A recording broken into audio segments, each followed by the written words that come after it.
Hey, everybody. Happy hump day or Wednesday or whatever you want to call it. Great to see you guys. Sorry I missed you last night. We had storms here and it knocked out the intranet. So here I am, and we are today looking into the 39-year-old case of missing Cherrie Mahan and what happened to her. It's been almost 40 years, you guys. And I don't know. I just think it needs to be updated, talked about, and brought some awareness to. So thank you all so very much for joining me for this today. I appreciate you more than you know. Guys, as your way on the door, please make sure you hit that like button so we can get this out in that algorithm and the whole world can see this. And please, if you're subscribed, make sure you hit that notification bell so you don't miss anything we put out there, guys. That being said, let's get this show on the road. Here we go.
All right. Welcome back, everybody. Welcome back to the cafe. Great to have you here.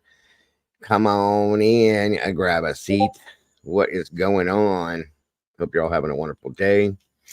And I'm sorry I missed you guys for the late show last night. We had some pretty bad storms rolling through here, and it knocked out the internet. So here we are today. It's great to be back. Um, 1 second, everybody. Got to turn all this stuff down in the background. Make sure it's not driving us crazy today.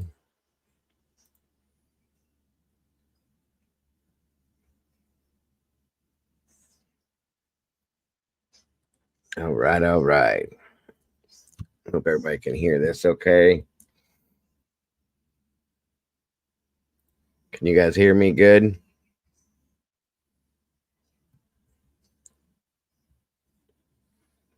Yes, no, maybe so. I hope so. Okay, good. Come on in, everybody. Get comfortable. Grab a seat. Grab your coffee, tea, whatever it may be, please, if you will. And come on in, sit down, have a conversation with me. We're looking into um, a 39-year-old case, Miss Cherrie Mahan. She's been missing since 1985. There's been a lot of leads and different scenarios with this case, but still nothing yet. So I thought I would bring this to you guys. You know, we don't look at really cold cases all the time, but sorry guys. I thought it would be a good idea to refresh to this one a little bit and bring it back up, get some awareness brought to it, and maybe hopefully it'll do something.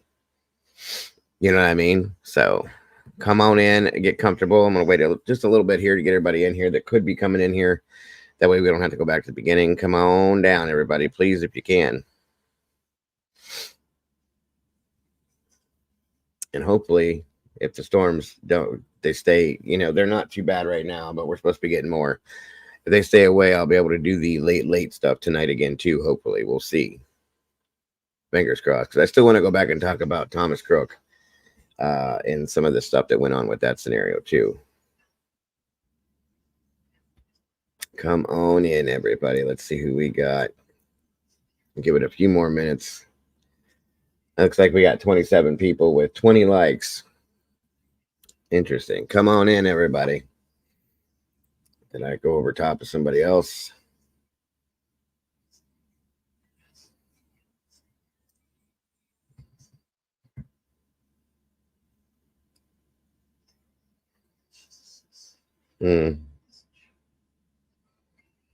I don't know.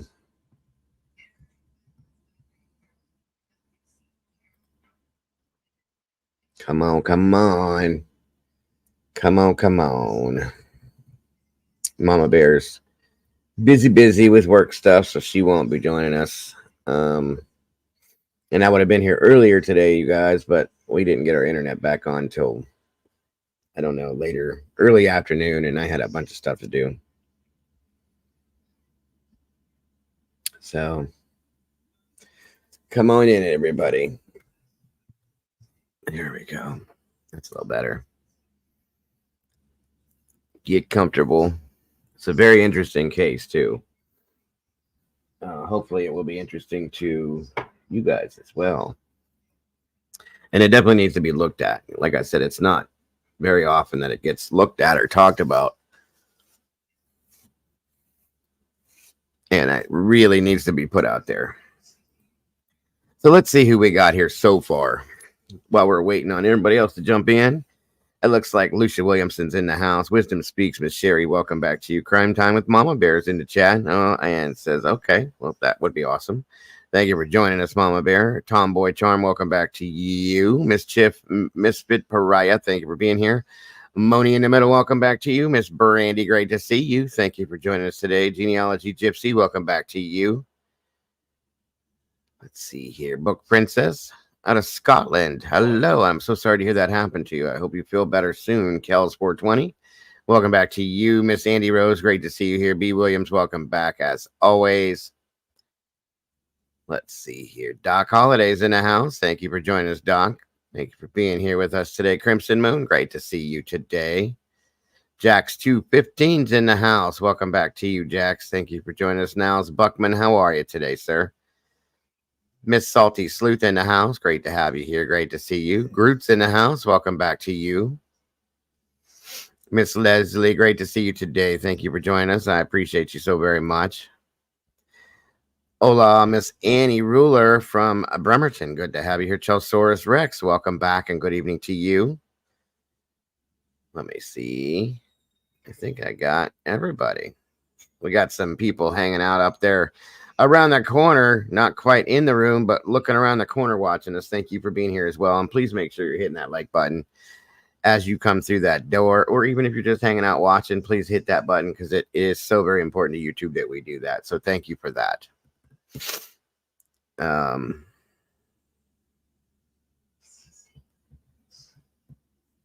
Interesting, Kels. Send me an email on it to remind me, and I definitely will. Lori Facts Not Feelings, welcome back. AK47, good to see you as well.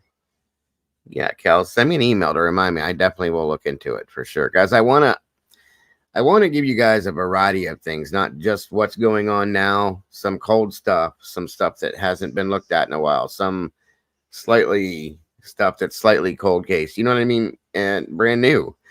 Excuse me so very much. Sorry. I want to bring a variety of things in here because I want it to be what it's supposed to be, true crime. Okay. Let me see, Miss Annie. Hold on a minute here. When did you send it, Miss Annie?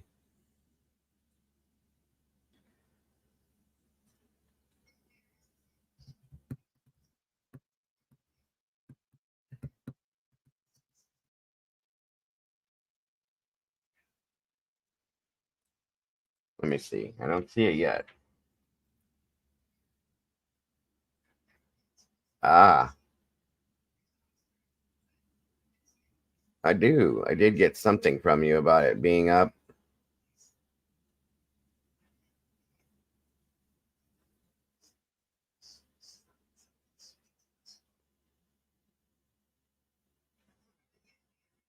If you want to send me the video or a link to it, Annie, I'd love to see it, honestly.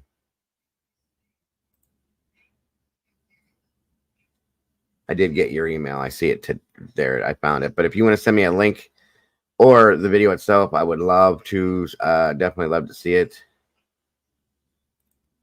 We would definitely love to throw it into our Paranormal Fridays shows as well. Robert Bell, my friend, Sunshine's in the house. Welcome back, guys. Good to see you today.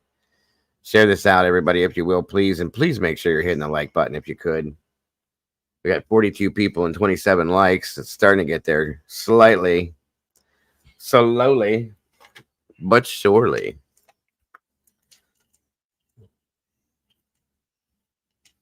Yeah, I've come to the conclusion, guys, so you know, now that I have two producers specifically working on paranormal stuff, that we here at the cafe are going to be starting a secondary channel.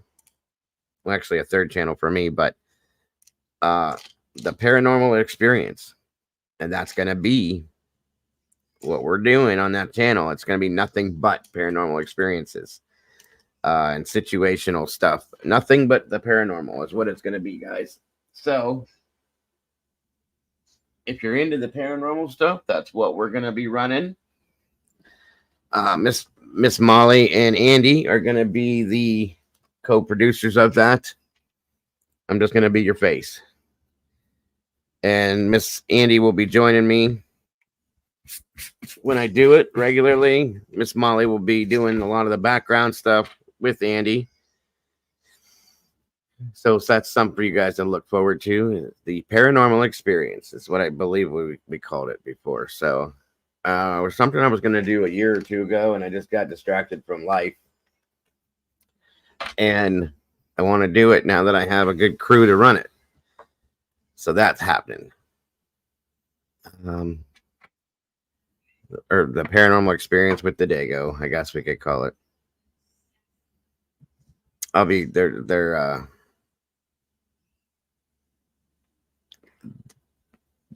They're going to be heavily involved in it. Like I said, they'll be producing mostly all of the content that comes out of the channel, because they both work very well together, and so on and so forth. So welcome, Diana R. Good to see you.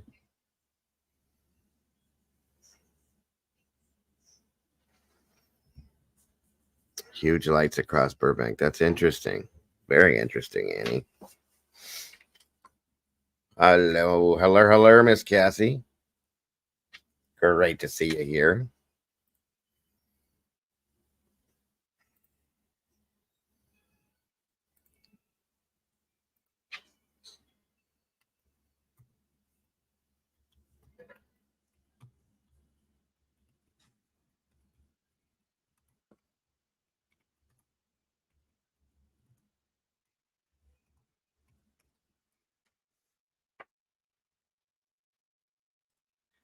We got 46 people, 33 likes. Come on in, everybody, please, if you will.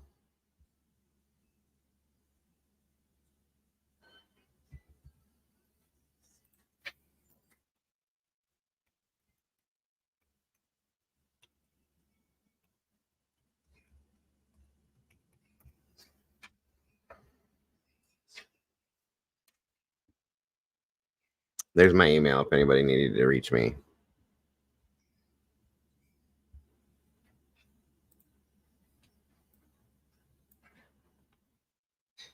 Come on in, everybody.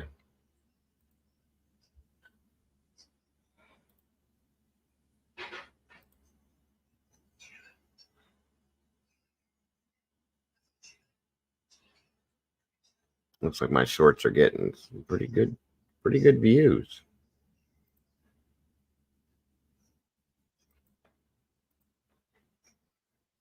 That's so very much appreciated. Thank you guys for that. That's awesome.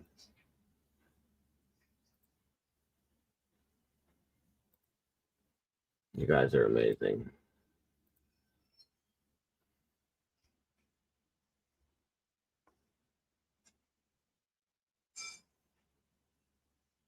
Absolutely amazing. I love it. Miss Bonnie, good to see you, my dear. Thank you for joining me. Again, I don't know how many of you may be familiar with the Cherrie Mahan case. Oh, I saw that too, Tombo. I didn't see that one, but I heard about that. It was horrible. Let's see here. Miss Chip obviously knows it. Cherrie was kidnapped just mere feet from her home at a bus stop. Her mom and stepdad always met her there, but the day she was abducted, they weren't there. Right. We're going to look at a little bit of that stuff too. Come on in, everybody, and get comfortable if you will. There's my doodle bug. Welcome. Well, Miss Kim Marin, wonderful to see you. Love your shirt. I have mine on too. That's quite all right, Kim. I know where your heart is, and that's all that matters. Thank you so much for being here. Miss Kim's been a member for 21 months, you guys. That's absolutely amazing. She's almost at 2 years, folks. It's pretty crazy. 3 more months, she'll be at 2 years. That's insane to me. We love you so much, Kim, and appreciate you so very much in this community. And I thank you for being part of this family. God bless.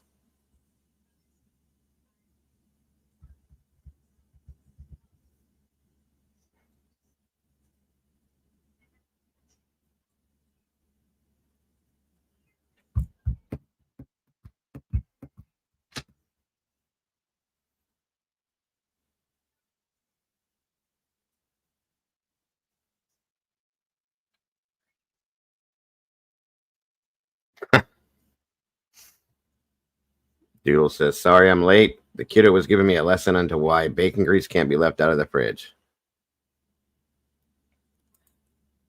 You better pay attention. Pay attention, Doodle.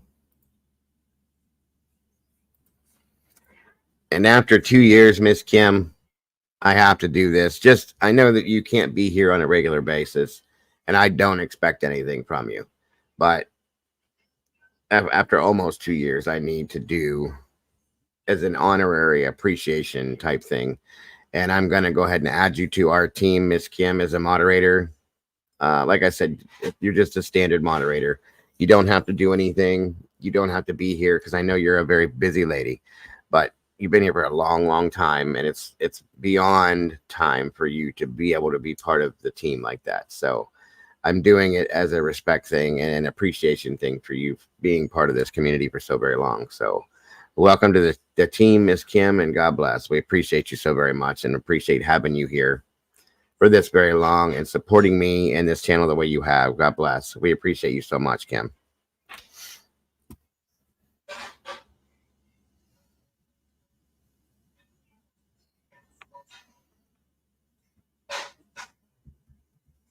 Yeah, but bacon grease, Miss Annie, is an amazing tool to use in Southern food. Welcome to the team, Miss Kim, and the Blue Crew. And you ladies, make sure you treat her right. I know you will. I'm just saying. No, I'm honored, Miss Kim, because you've been with me for since Mama Bear. Miss, I don't know why I haven't done this a long time ago. I just don't. Miss Cherrie Tomboy,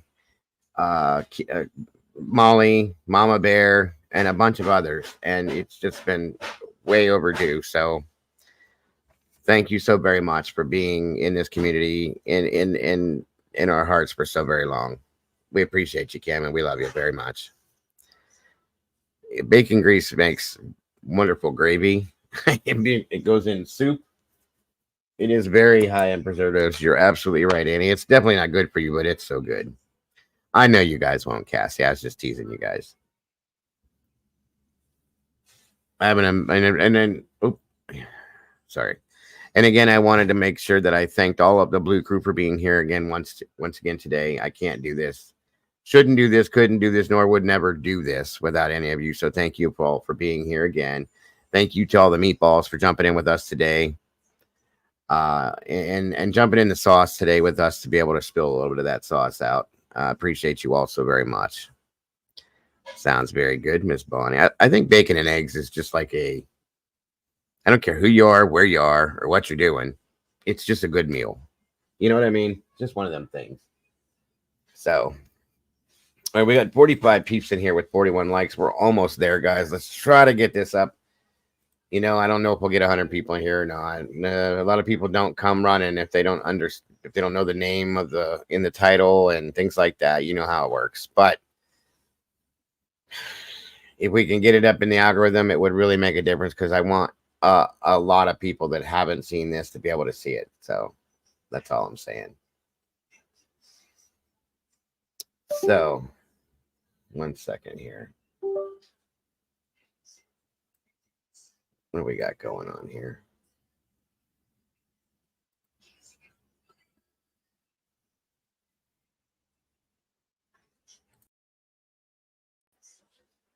I don't know what just happened, you guys. Something weird's going on with this.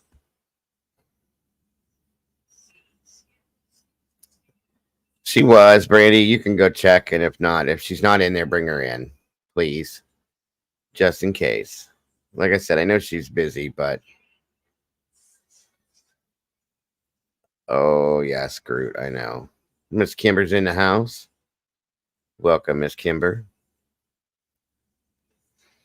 I think Kim was in the Discord at one point. I don't remember.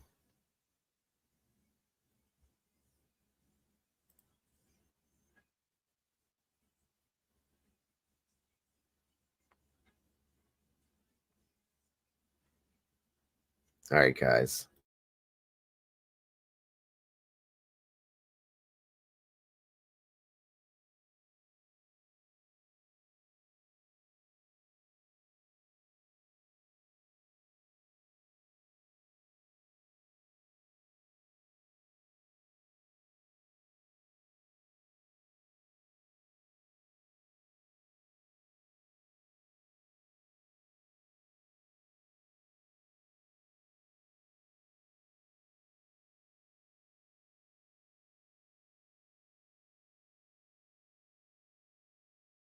Mama Bear hit her 21 months too. See, Kim? Right there you are, right in that boat. And I please understand, I appreciate you guys so very much. Thank you, Miss Kells. Not a drama. Nana's in the house. Welcome. Good to see you. Great to have you here, Miss Kimber. Thank you for joining us today. Again, guys, please, as you're coming through that door, or if you're just up there lurking or whatever you want to call it, make sure you hit that like button, please, so we can get this up into the algorithm. This is a 39-year-old case that really needs to have some attention drawn to it. So please, if you will. I'll tell you one thing I love with bacon grease. My mother-in-law and my wife both make a gravy, like a breakfast gravy, and it's just bacon grease. There's no sausage in it. It's just white breakfast gravy, and it is so damn good. So good. It's not good for you at all. Absolutely, Kels. I will definitely. I have no problems. I appreciate that. And that goes for any of you guys that want to send me any cold cases or anything like that. We definitely have no problem playing them out and putting them out there. Cabbage and bacon. Yes, salty. That is so good. If you add my little homemade dumplings or some noodles to that, I'm on board with you 100% at that point. All right. So Mom Bear said she might be joining me here in a few, so that would be exciting. Meanwhile, let's get this thing rolling here again. This is Cherrie McKinney. I'm sorry. Cherrie McMahon. or Mahan, sorry. I believe that the mother's last name is McKinney, the Cherrie's mother's name. But we're going to start this off with this, and we'll move through some stuff. Congrats, Mama Bear, again, and thank you so much for being part of this community, this family, and part of my life. I appreciate you very much. I know, AK. I'm done with the food. I promise. Hold on, guys. Okay, we're good. All right, on we go. Please let me know if there's any audio issues, guys. I'm sorry, Kimber.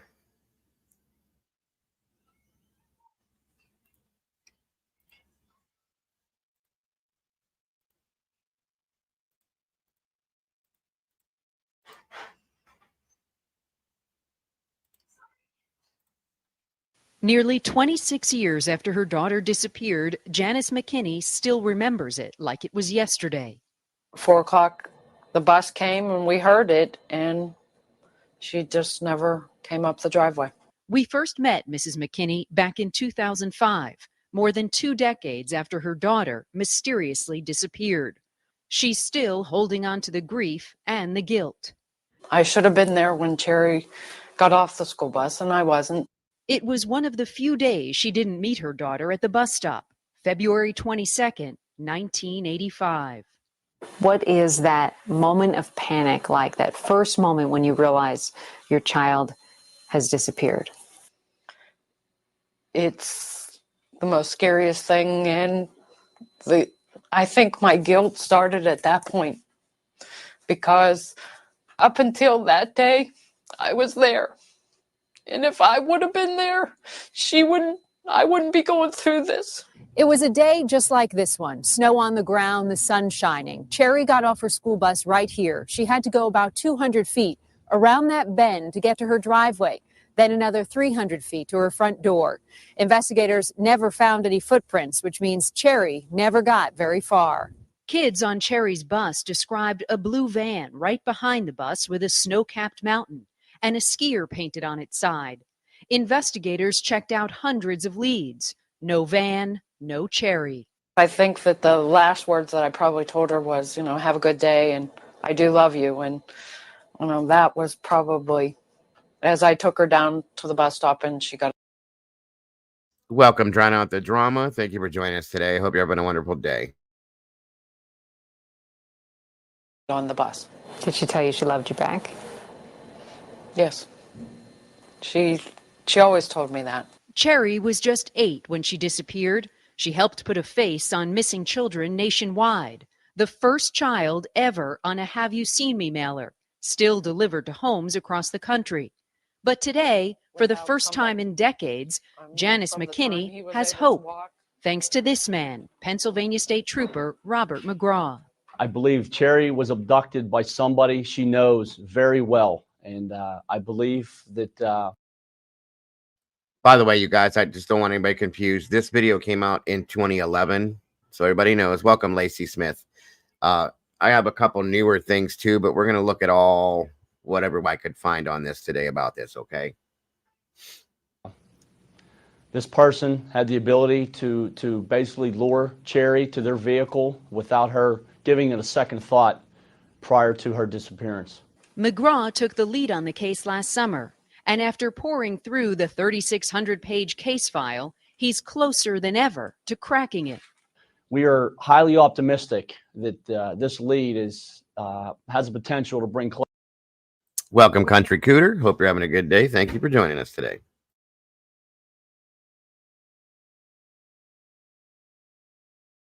And welcome to the Discord, Miss Kim. Appreciate you very much. I hope you enjoy yourself in there. Closure to Cherrie's family. McGraw says he gets tips about once a week, but most don't pan out. This one he feels especially good about, although he will not give us specifics. We will pursue this lead until we find out if it's viable or it is a dead end. So you try not to get too excited. I mean, it's difficult, but you have to stay grounded because this lead could take us nowhere. Working the case of a missing child is difficult, even for the most hardened law enforcers. It is. It's I can't imagine if that was my child. I can't imagine the pain that her mother and stepfather must wake up with every day. I couldn't imagine that. That was her dog, and that was her cat. Today, Cherrie would be 34. If she's alive, this is what investigators think she might look like.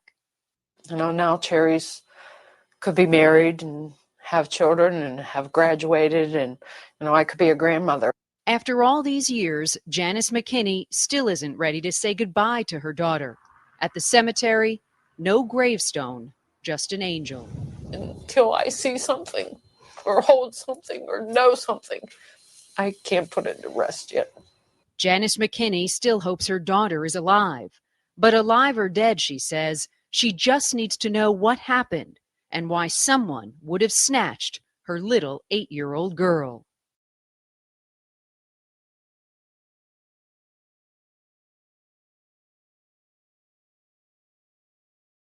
Such a sweet looking little girl. So that was in 2011.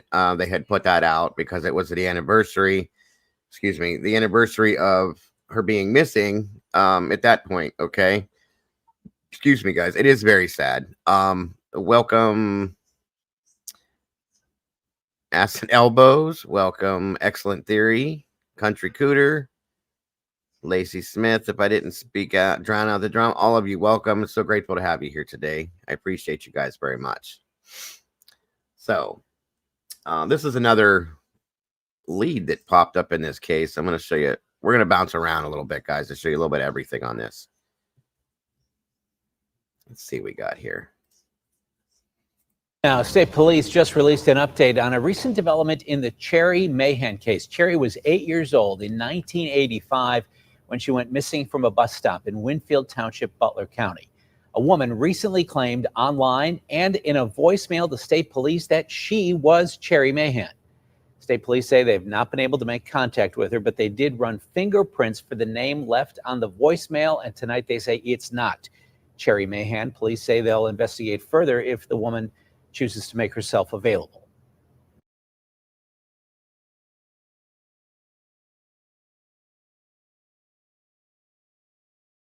Oh, that happened too. Welcome, Miss Dakota. Thank you for joining us. And unfortunately, it wasn't her. What are you guys talking about? Shaving your backs in here? Yeah. Hey, Steven, welcome, my friend. So there's been a couple of these tips that have happened. Okay. About 4 years ago, roughly, there were some, well, actually, it's been on and off. What, Kimber?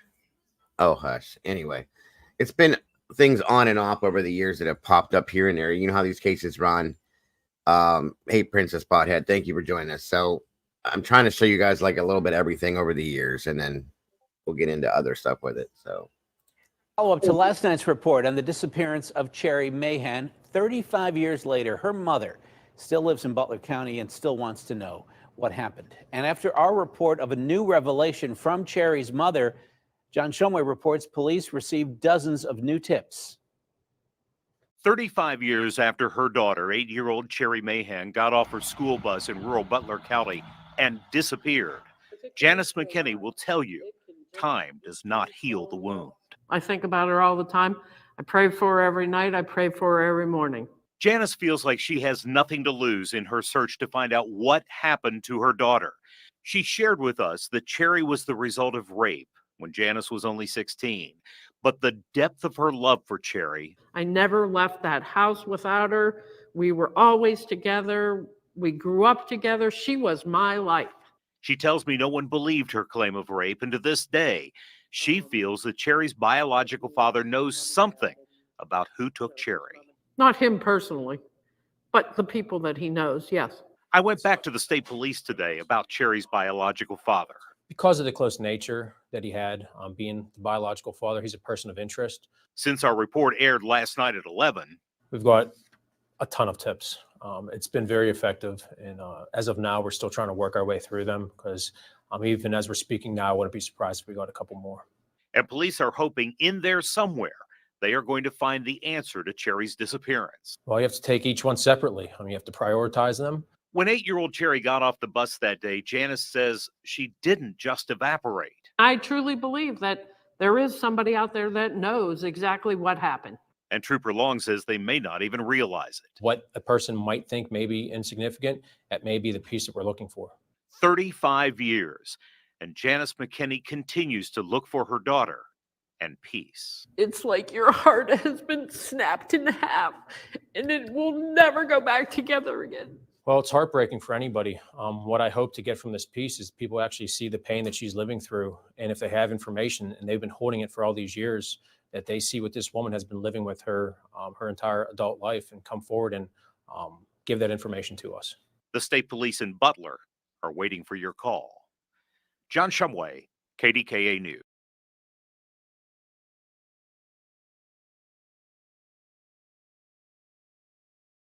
This is, again, another reason I'm showing you guys this too. Welcome, Cherokee. Pigtails and premenopausal. Thank you for joining us. Maker's Box, you as well. I don't want these other cases to turn into this, okay? That's why, another reason why we're looking at this today too, guys. Sebastian, Summer,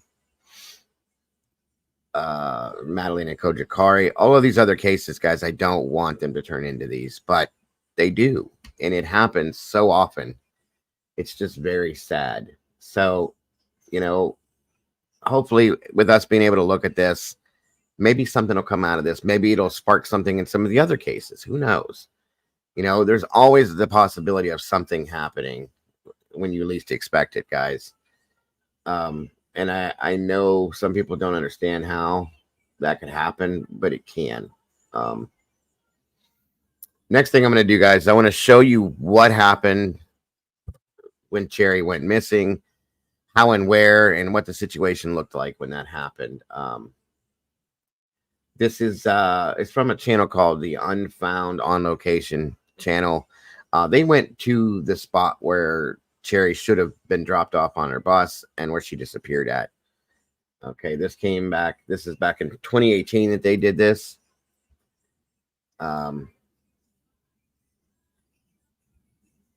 And also during this, as they're showing you this area, he gets to speak with a gentleman that was on that same bus the day that Cherrie was, as a little boy, of course. And it gives him a little bit of an insight into what went on from that day.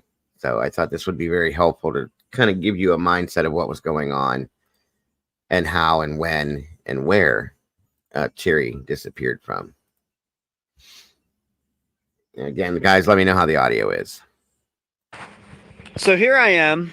It is, what is it today? July 22nd, 2018. I am at the location of the disappearance of Cherrie Mahan. She disappeared, I believe it is in February of 1985. This was a disappearance, you know, that still sticks in my mind because Absolutely, Sunshine. I grew up in Leechburg, Pennsylvania, only about 25 minutes from this location. What you are looking at right here is where the bus stopped that day. And I was very fortunate this morning to be able to meet a guy who coincidentally is married to a girl that I went to high school with. Small world.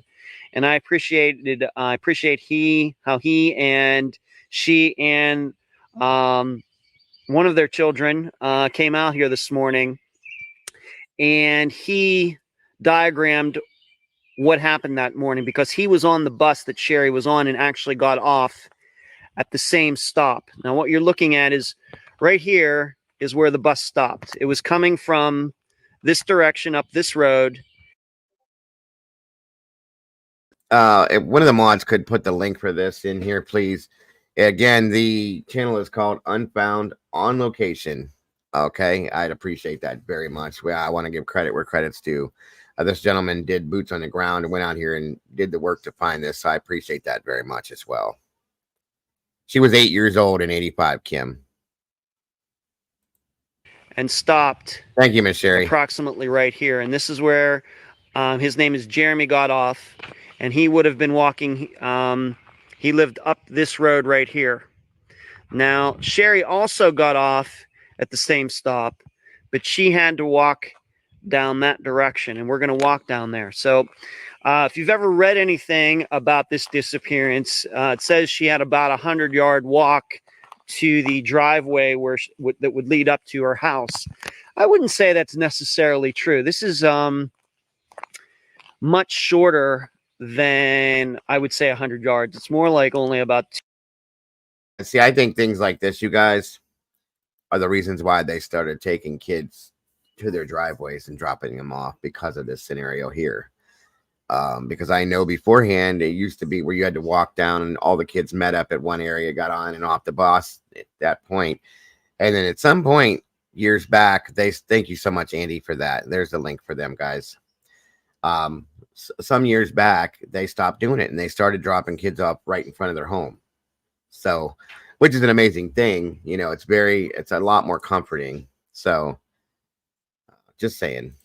to 200 feet or something like that. Now, if you ever look up this disappearance, you will see that there is a Dodge van that was a vehicle that was seen that day. And in fact, the guy that I talked to this morning, his name is Jeremy once again, he actually saw that. Thank you so very much. Nana gifted 5 memberships to the cafe. I cannot see who received those right now, but congratulations to each and every one of you guys. Welcome to the sauce, and we have 5 new meatballs in the family, guys. Please welcome them with open arms to the sauce like we do. And please understand, Nana, how much I really, really do appreciate that. We all do here. So thank you again. That's so very amazing of you. God bless. That van, and the police had asked him about that afterwards. And in fact, if you see any drawings of that van, and there are several online, Jeremy's recounting memory is one of the ways that they were able to get that diagram of what the van looked like. And it was an older Dodge van, so maybe from the late 1970s, and it had a skier on the side. Once again, if you do a search, you will find that van. So this is where Cherrie would have been walking down this way, and the driveway that you are seeing right here is the driveway that leads up to where Cherrie's family used to live. We can look back this way. I'm sure you're looking at it right now. I'm sure you're looking at it right now and thinking, these were the days, I guess, where school buses would leave kids off on blind curves. That's what I thought as well. You know, I've never been to this location before in my life. Since it happened in 1985, even though I lived in Leechburg. And the sad thing is that whoever this was knew exactly what they were doing. They were following a school bus with the intention of grabbing somebody. And I guarantee you that because this little girl had to walk up a bit, he saw all the other kids probably going other directions with people, maybe, or walking up the driveways. And this little girl was the only one that was by herself. And probably why this happened. It's very sad. Very, very, very sad. It's just horrible. I hate the thought of this happening to anybody ever. Very eerie. I agree. The van, yeah, Bonnie, I can agree with you. And thank you again, Nana. That's amazing to hear you say that. I really do appreciate that more than you know. Until 1998. Never made it here until 2018. And so this is the first time I've ever been here, and I was very fortunate. I was very happy. I appreciate them coming out this morning to diagram and tell me what he remembered about that morning. It's just a regular, as you can see, kind of country road. Welcome. You know, and as we talked, we were wondering, did this person know this area? I mean, if you get into these back woods areas, these back roads of Pennsylvania, you can get lost. I mean, you have to remember, this is the days before GPS, before cell phones. If you didn't have a paper map, you could easily get lost. I mean, even me knowing this area kind of, I'm standing here and I don't know what direction north is necessarily. So I'm not sure what to think about this disappearance. You should know have been rumors out there that maybe this van didn't have anything to do with her disappearance at all, because what happened was she got off. Those kids went up that way, the kids that lived up those streets. She walked down toward me where I'm standing now, and she was supposed to walk right around that turn and up the driveway to her where she lived with her parents. She never made it. Something happened. And they did searches for it. Jeremy had told me they did searches down over the over this edge of this road right here. You'll see here, down into all that. As you can see, it's very, very overgrown. He told me that the dogs might have caught a scent somewhere, but nothing. I guess she had a backpack. Of course, she was wearing, of course, clothes. No remnants of anything has ever been found in this disappearance that happened back in February of 1985. And that's my car right there, by the way. It's a stumper. I was telling them that there is no other disappearance in the United States that has ever been connected to that van. And, you know, the other thing is that van, it had this very unique van, once again, with an older Dodge van with a skier on the side of it, picture of a skier like on a mountain. Was never seen before she disappeared, and was never seen after she disappeared. What does that mean? I don't know. But I've always wanted to come out here and check this out, and I'm glad that I did. This is the location of the disappearance of Cherrie Mahan. Thanks for watching.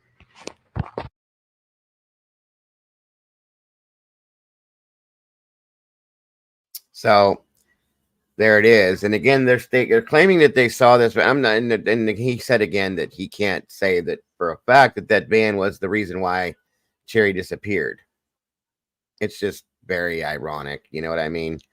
Thank you, Cassie, for both of those links. Anybody that wants to become a member, these are the links. If you have an iPhone and you can't really do it, that's how you do it there. And the link I had in before is just the standard link to do it. So, that van, I started looking for a van like that.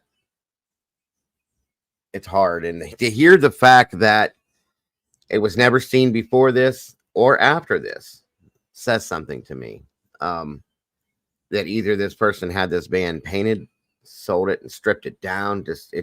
I don't even know, guys, because they had a bolo out, from my understanding, a nationwide bolo out for this vehicle. Nobody saw it. It just appeared and disappeared like it came from outer space or something. You know what I mean? Welcome, Miss Noni. Thank you for joining me. No worries at all about being late. Nobody's ever late. You just come in after everybody else, is like I always say. So don't worry about that at all. And God bless you, and thank you for joining us today. Take your time. No worries.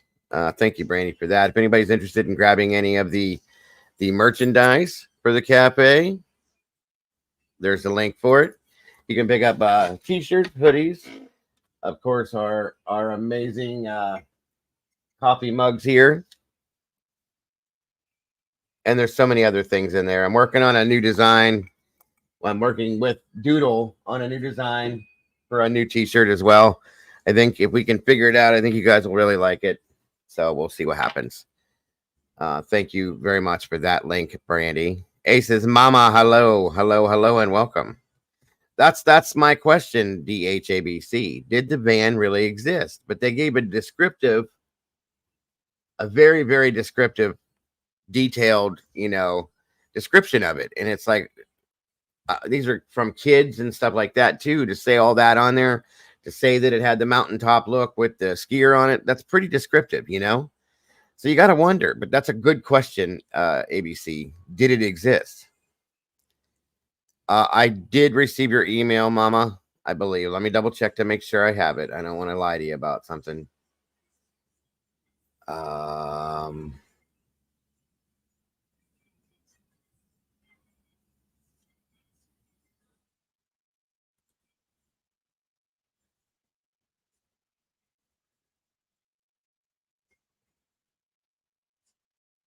Thank you so much. Chelsaurus Rex, I did receive your email. Terry Martin, hello, dear. I think I did get yours yesterday, Aces. Thank you for that. Walt Harris in the house. Welcome, my friend. Good to see you. Thank you, Miss Brandy, for that as well. And thank you to anybody that does donate to the links, guys. It really means a lot. We don't expect it from anyone by any means, but it does. It's very helpful. It helps us to pay internet and StreamYard and all that. So we very, very much appreciate that. And thank you for that. All right, moving on. Sorry, guys. Let me get you back to where we were. I know this isn't the typical stuff, the newer stuff, guys, but this stuff is important too. You know what I mean? So, let's see. 9 years ago, I'm just going to show you some stuff that they've done throughout this case, just to give you the ins and outs of it, because there is a lot of little different things here. Appearance captivated Western Pennsylvania and the nation. Today marks 30 years since 8-year-old Cherrie Mahan vanished after getting off of the school bus just 100 yards from her home.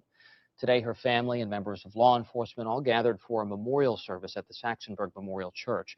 The date was February 22nd, 1985. Police say a bright blue 1976 Dodge van with a mural of a mountain and a skier may be involved in her disappearance, which happened along Corn Planter Road in Cabot, Butler County.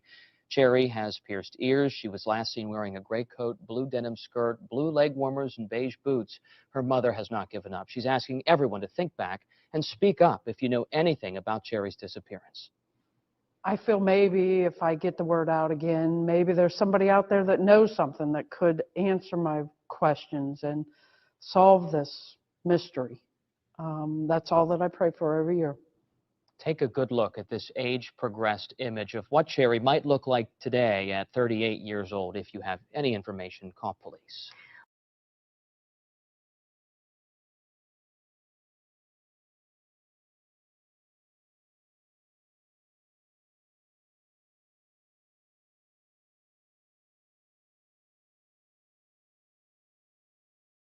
Today, Cherrie's mother had a special gathering in her memory with some family and friends.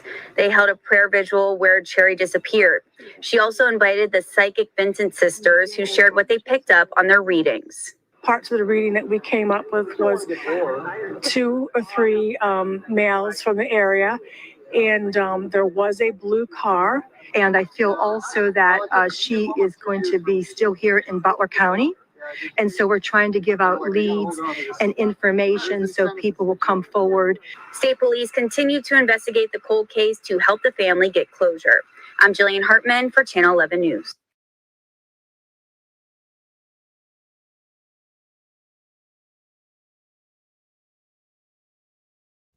Okay. Moving back.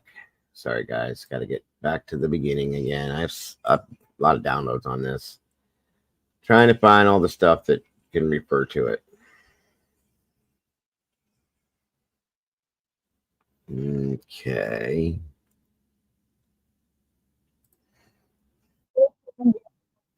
Thank you so very much, Miss Bonnie. God bless. I appreciate that very much. Miss Bonnie gifted a cafe membership to I don't know who. Whoever you are, congratulations. And I want to welcome you personally to the sauce, to the family, to the community. And thank you so much again, Bonnie, for that. God bless. We appreciate you so very much.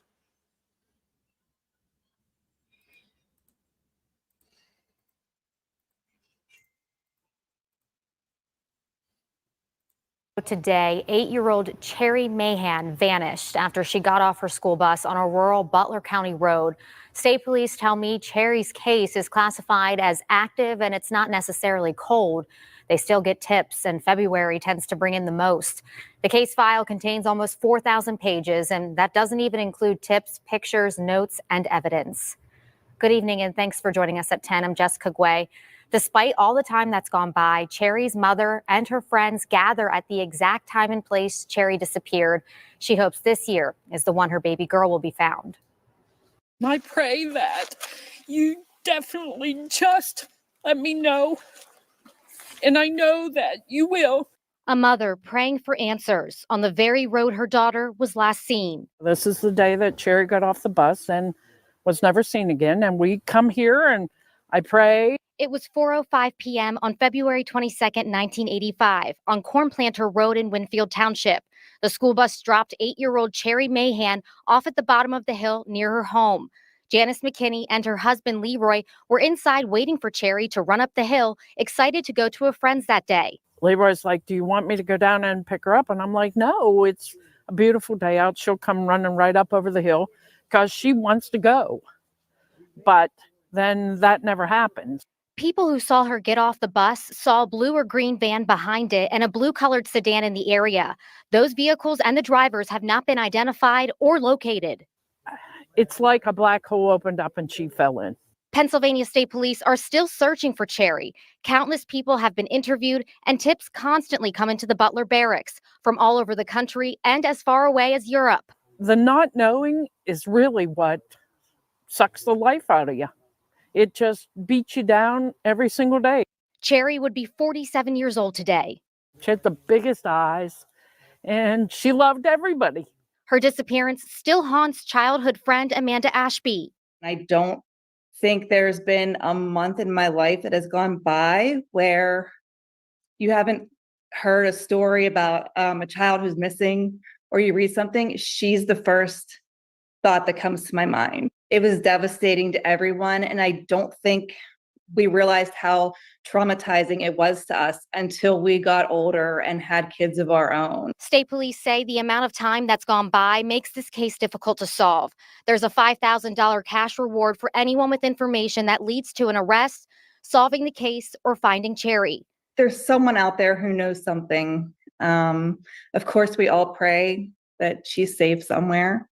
But I do think that eventually we will learn exactly what happened that day. Janice's friends give her strength to continue the fight.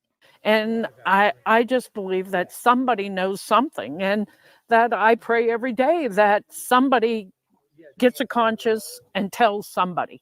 She says she'll never give up hope until the day she dies, or until she finds out what happened to her sweet daughter.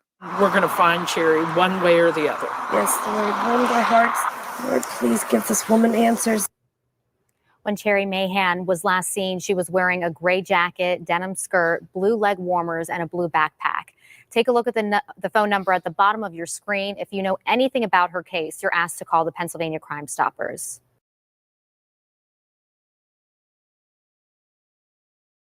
Like I said, guys, this is a very sad Glitter Forever. Welcome. It's a very sad case. It really is. And it's why it caught my attention. I mean, 39 years. This woman would be 47 years old at this point and has missed out on her whole life. Her whole family, they've all missed everything. It's just unfair. And at this point, they need some kind of closure, whether she's still with us or deceased. They need closure, guys. For almost 40 years. This is insane to me. You know, it's just too much. Welcome, SRB. Thank you for joining us, dear. I think that's the only new person I've seen jump in here. So, all right, moving on. Let me see here.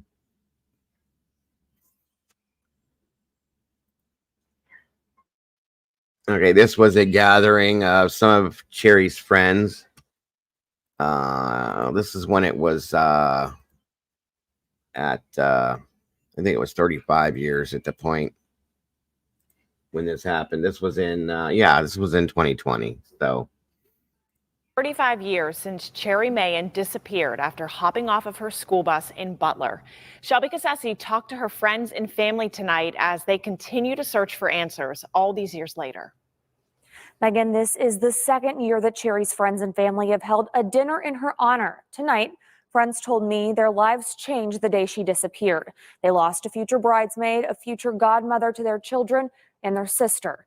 Now, like everyone who has been captivated by Cherrie's case, they just want answers. And 35 years later, we're still thinking. Tiffany, Kelly, Jennifer, and Heather were all just kids when their best friend Cherrie disappeared as she got off her school bus in 1985. But 35 years later, that day is as clear as ever to them. I was actually celebrating my 10th birthday on that day, and Cherrie was going to come to my birthday Welcome, Miss Tracy. Thank you for joining us tonight. I appreciate you very much. Good to see you. party, but obviously it was canceled because our parents were out looking for her, which that's something I'll never forget. As to be expected with young children, that type of loss was hard to understand. Any new event that ever went on in our lives, like saying to my mom, well, does Cherrie know? You know, do you think Cherrie knows? Who would do something like that to a kid? And she said that was the first time she had to have a tough conversation, like there are bad people in the world. As the four women gathered with several of Cherrie's loved ones in East Butler Saturday, they said losing a best friend with so few answers has had a lasting impact. It's changed all of our lives. That day changed all of our lives. Every aspect of our lives were changed. Just like we mentioned earlier, we just thought she was coming home. It was just when she was coming home. Now all four women are mothers themselves. They say after having kids, their hearts break even more for Cherrie's mother, Janice McKinney. The only thing I could take from it was to protect my children, and I needed them to understand that unfortunately there is evil out there. My advice to them was just be there with them, spend lots of time with them, because you never know when something is going to happen and that's going to be taken away from you. My God, look at them! All these years later, their friendship remains strong, and the search for Cherrie hasn't stopped. When I saw a woman just had a little cowlick right on the side of her hair, and I did a double take, and I walked down and I just kept looking like, could that be her? We just want closure. We just want to find her. We want closure.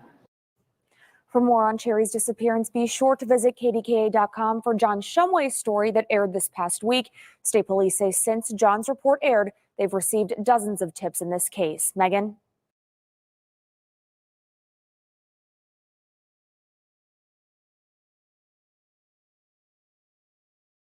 All right. Cass, you better leave your mom alone. Be nice.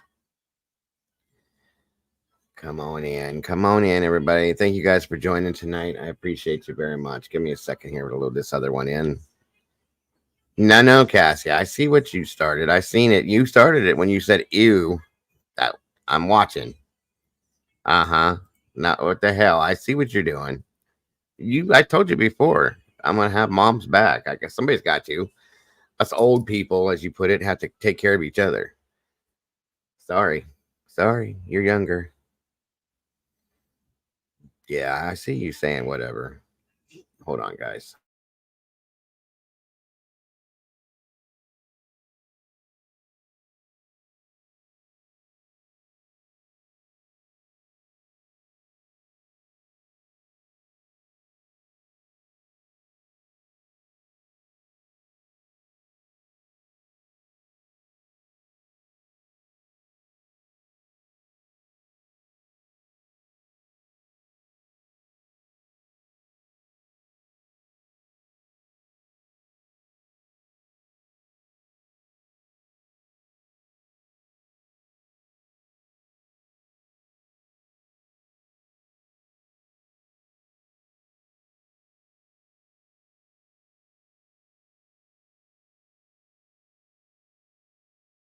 Okay, so we had another one of these too. This popped up June 3rd.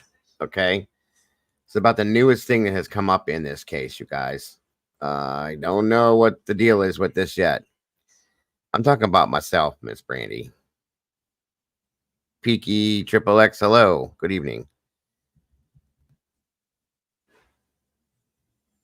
This is in Butler, PA. This is actually not that far from me. East Butler, Pennsylvania. It's not that far from me. I don't know how close this is to you, Walt. But this is not too far from me. I could get there in about 45 minutes.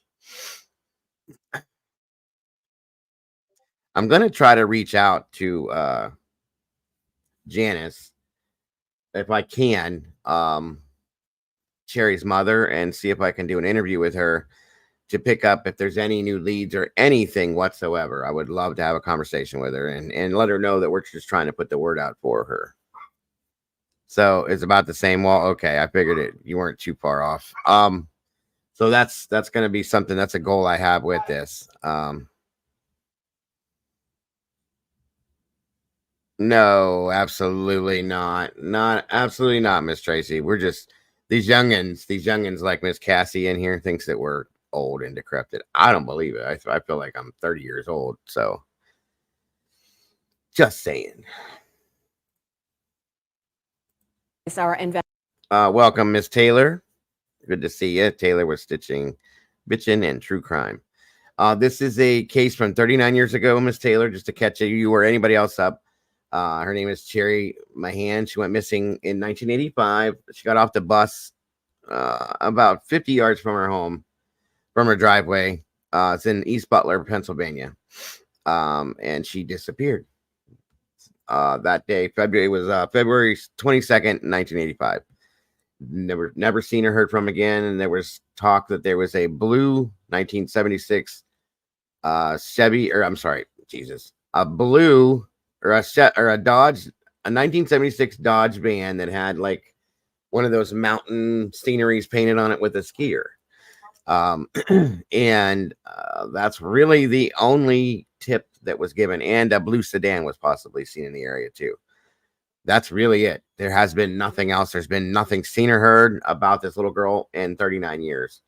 She would be a 47-year-old grown woman now, but I'm saying at that point. So just trying to get some awareness out there and get her name and her face back out there, because you never know. You just never know. Now, this here is this was from June. It's a June 3rd of this year that somebody is claiming to be her. Possibly, once again, state police are investigating it. It would be amazing if it was. So we shall see. Just to give you the heads up on what we're looking at here. Investigating a report of a person who claims to be Cherrie Mahan. Cherrie went missing as a child, and there's been no sign of her in 39 years. Megan Schiller is here now with this new development. Megan. Cherrie was 8 when she disappeared from the bus stop in Winfield Township in February of 1985. And now state police are investigating after a woman posted on social media in a Facebook group saying that she was Cherrie Mahan. It's important to note, though, her family does not believe it's true. But state police are working with an out-of-state agency right now to positively identify the woman who is making this claim. State police have not made contact with the woman. The out-of-state agency is trying to find her. This is an image regression of what Cherrie would look like today. They made this image a few years ago when she would have been turning 44 years old. She was last seen getting off of her school bus on Corn Planter Road in Winfield Township, Butler County. The bus driver dropped her off at the bottom of the hill near her home. And police say a bright blue Dodge van with a mural of a mountain and a skier may have been involved in her disappearance. State police said that the amount of time that has gone by makes this case really difficult to solve, but they always check out any new lead. And there have been 3 other women throughout the years who have claimed to be Cherrie. There is still a $5,000 cash reward for anyone with information that leads to an arrest, solving the case, or finding that missing little girl who would now be a grown woman. So we'll keep you posted. Back to you, Ken. Thanks, Megan.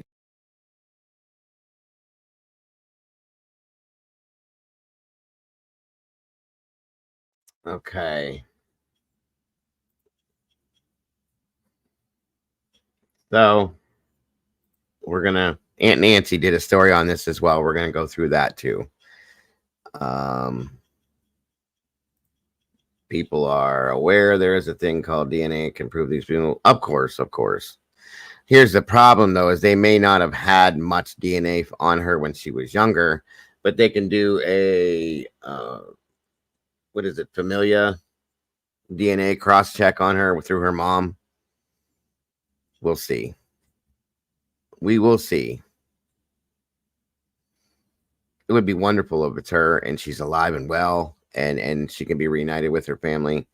I have my own doubts, of course, after almost 40 years, but I'm trying to stay positive. So Sorry about this ahead of time, guys. I know a lot of you guys are not a fan of Aunt Nancy. And I'm not a big fan, but I do like in some ways, how she covers these cases. So, yeah, agreed, B. Agreed. And again, guys, if you're just popping in here, please make sure to hit that like button on your way through the door so we can try to get this up and out into that algorithm so everybody can see it and see Cherrie's face and her name, mitochondrial DNA. Thank you, B. And know that this woman is still missing and we need to bring her home. Police immediately, which even narrows the timeline more. The timeline in which this 8-year-old little girl could be snatched off the bus. In the last days, a woman claims she is Cherrie. Listen. A woman logs on to the Memories of Cherrie Mahan Facebook page, claiming to be the little girl last seen walking from her school bus to the driveway of her house. Cherrie's mother, Janice McKinney, sees the post and contacts the Pennsylvania State Police. The state police have their own contact with the woman when she leaves them a voicemail making the same claim. She is Cherrie Mahan. Janice McKinney knows better than to get her hopes up, as 3 other women have come forward previously making the same claim. Oh my stars. Let's just put the family through more pure hell by a woman claiming to be Cherrie. Or is she? Molly Miller joining us, investigative reporter at the Butler Eagle. Molly, tell me about this woman now claiming she's Cherrie. Well, as she said, she logs in to the public Facebook forum, Memories of Cherrie Mahan, and the post literally just reads, "I am Cherrie Mahan," and has a phone number that actually comes out from Tennessee. And then she, I guess, has some back and forth with some people in the forum and becomes very aggressive. The posts have since been taken down, but one of the administrators of the page said that because of the aggression of the comments, there was cause for suspicion. She did leave a voicemail with police, but then wouldn't respond to any returning calls. A couple days later, police actually said that they were able to review fingerprints from this woman calling herself Cherrie, but it was not a match. This has happened many times in the past in other missing child cases. Isn't it a simple matter of DNA? Listen. Investigating the recent online post and a voicemail message left with the state police from a woman claiming to be Cherrie Mahan, investigators go to work trying to verify the claim. Reaching out to the woman at the phone number and address she left, Pennsylvania State Police investigators fail to make contact with the woman at the phone number and address provided by the person. However, investigators obtain fingerprints for the name of the person left by the caller, and they are not a match with Cherrie Mahan. The search continues. So that match, or mismatch in this case, is made from taking the woman claiming to be Cherrie Mahan and comparing it to known prints, a little girl, Cherrie. Your fingerprints don't change. Your fingertips may grow from childhood, obviously, but the swirled patterns on your fingertips never change. Thank you, Brandy. No one has a perfect match to your fingerprints, even if you're an identical twin. As I said, this has happened so many times in the past. People coming forward claiming they're a high-profile missing child. I guess one of the most famous of those cases would be that of little girl Maddie McCann. Listen. The search for Maddie McCann seems to be over, as a woman on Facebook claims to be the little girl who disappears from a hotel room while on vacation with her parents. Julia Wendell takes a DNA test that proves she is 100% Polish and not Maddie McCann. But that doesn't stop Wendell from showing up at a memorial service to commemorate the anniversary of Maddie's disappearance, hoping to get Kate and Jerry McCann to provide a DNA sample that the hoaxer claims will prove she is their missing daughter. Wendell has done this before, claiming to be a missing German schoolgirl and a missing American toddler. Oh my stars. What a fake. You know, Irv Brandt joining us. You have traveled the world finding missing people and apprehending convicts and fugitives. The Maddie McCann case blew up when Maddie was taken from a vacation rental And her parents have led a search for Maddie for years. And then this woman jumps up claiming she's Maddie McCann. Do you recall this? That's correct, Nancy. As you know, and I know, in these high-profile cases, you get a lot of disturbed people calling in and their need for attention. And it has, unfortunately, not unfortunately, but you have to follow every lead, and you got to disprove this. And it's part of the job, and it's a waste of time, and it's a waste of resources, but it's something that has to be done every single time. There's no way we should. Okay. I hate the way that one ends. It shuts off right there. So, hold on a minute here.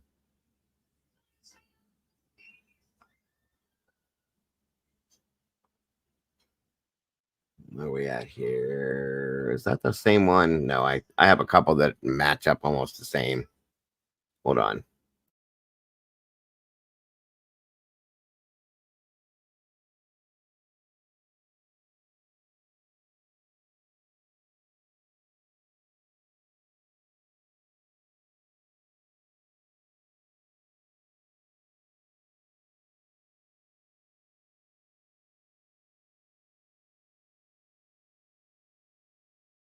Now, this here goes into that whole, I think it was 3 days after the initial update where the woman claimed to be Cherrie. Okay. This came out June 6th of this year. Breaking news now. State police just released an update on a recent development in the Cherrie Mahan case. Cherrie was 8 years old in 1985 when she went missing from a bus stop in Winfield Township, Butler County. A woman recently claimed online and in a voicemail to state police that she was Cherrie Mahan. State police say they have not been able to make contact with her, but they did run fingerprints for the name left on the voicemail, and tonight they say it's not Cherrie Mahan. Police say they'll investigate further if the woman chooses to make herself available.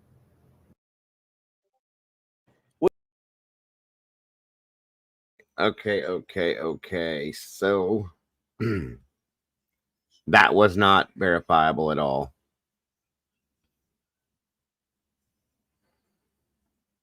At all.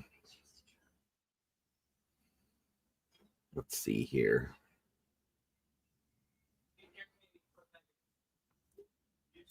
Give me 1 second, everybody.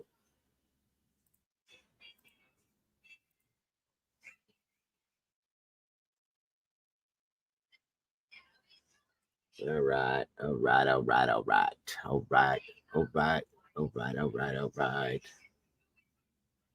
right. And so that really, as far as the news breaks and stuff go, that's really all we have.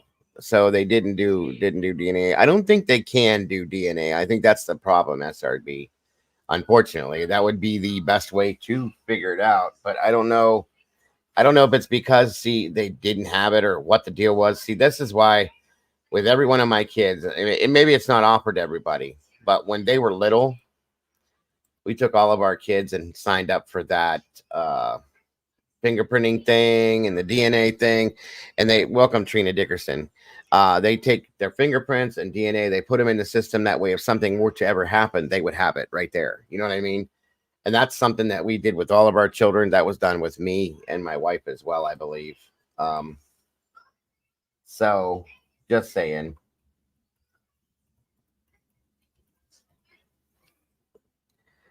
Fingerprints from a voicemail. I don't know. That Salty is a little weird to me. Very weird. I don't understand how that worked out, to be honest with you, but just saying. So this is what they're saying that she would look like as of today, based on her 8-year-old picture. Oh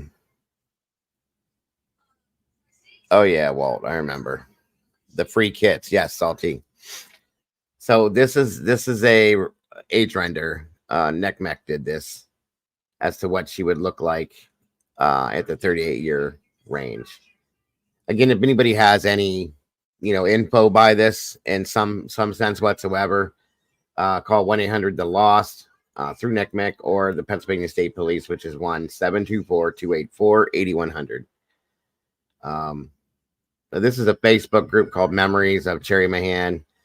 We're not here to make bash or make accusations in the memory of our friend and family. Support her family. If anybody has any pertinent information regarding Cherrie's case, police take it to the Pennsylvania State Police. Otherwise, as grown people, I shouldn't have to remind any of you to speak kindly and respect each other. So this stuff goes on everywhere, you guys. This is so sad. Nobody can catch a break from this crap. It is so ridiculous. Completely ridiculous. So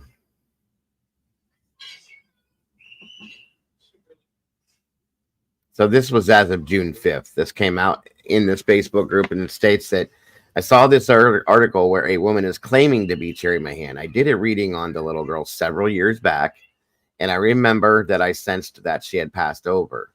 What do y'all think about this? The mom does not believe it's her, but she does look a lot like her. I've attached the link to my reading, and here's a photo of her on People magazine.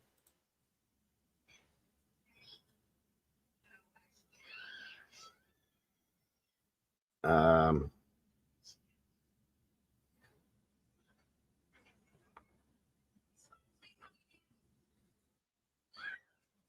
don't even see it now.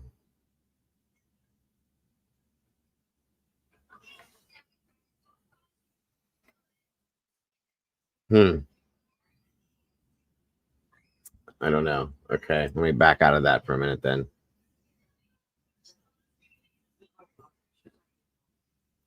The eyes are a lot alike. Okay, you can see that. The nose is actually a lot alike too. That's kind of crazy.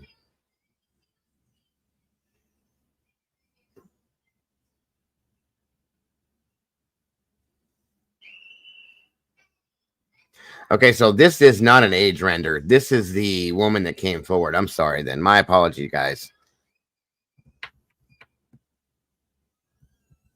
I don't know, Glitter. That's a good question. I haven't heard anything about DNA on this, though. It's weird. But I gotta say, if you look at this, these two do look a lot alike. The eyebrow, the eyes, even the shape of the eyes, and the nose. It's uncanny how close the nose is. And of course, the lips are going to look different going from a child to a mother, but the smile lines are from an adult to a child. I'm sorry, or a child to an adult. The smile lines even kind of match up. And if you, honest to God, if you look at this, the ears, that's crazy.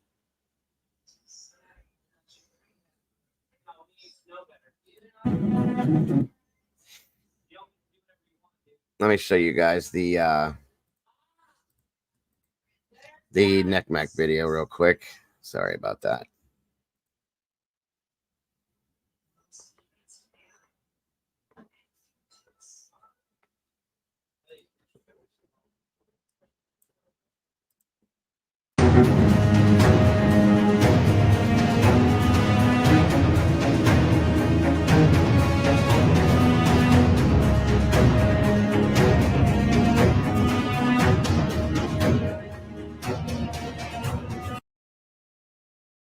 So this is basically what the van looks like. I mean, yes, easy. I agree.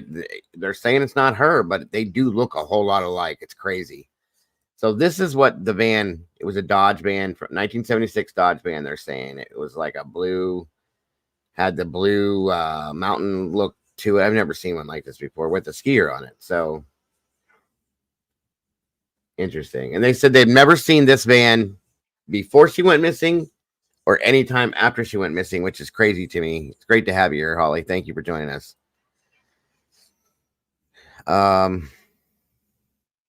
Yeah, that's a good point. SRB, very good point. They look the same to me. It's very hard to say, I don't believe that's her. You know what I mean?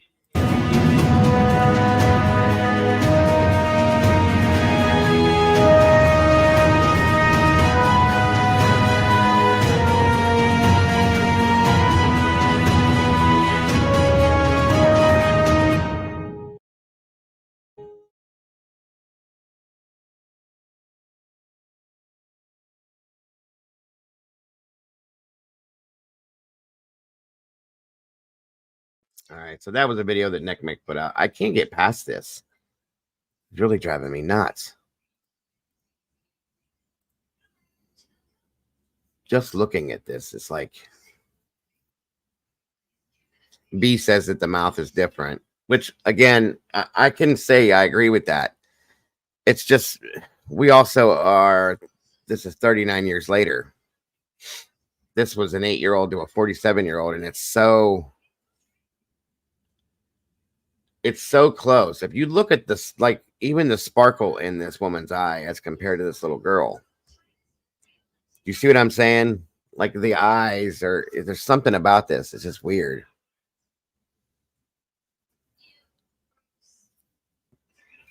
You don't see Holly? Holly Ramsey's not in here?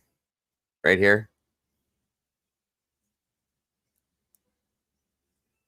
If you listen, guys, and this is not meant disrespectful, but anybody that comes in here, please make sure that you're not blocking any of the moderators in here. That's one rule I have, because they have to be able to see everybody. So please, if you did, please unblock them, even if it could have been an accident or whatever.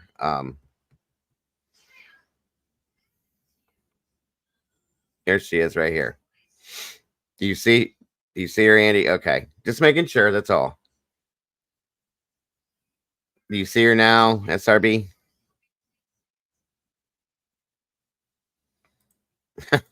Here I am. I see her. Yeah, they see her. Okay. No problem. Thank you, Glitter. Thank you very much.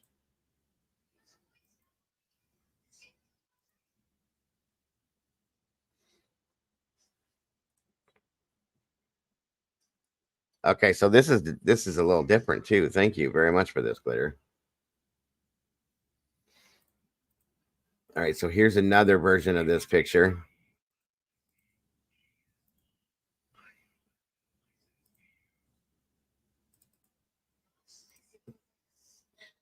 Woman claims of being Cherrie Mahan, a girl missing since '85, investigated by police, met with doubts by mom. There's a hell of a resemblance. Okay, Walt, I get it. No worries. Thank you, SRB and Holly. Thank you very much. So, again, the eyes and the nose are so much like that. No problem, SRB. No problem, no problem. It is so similar, in my opinion, too.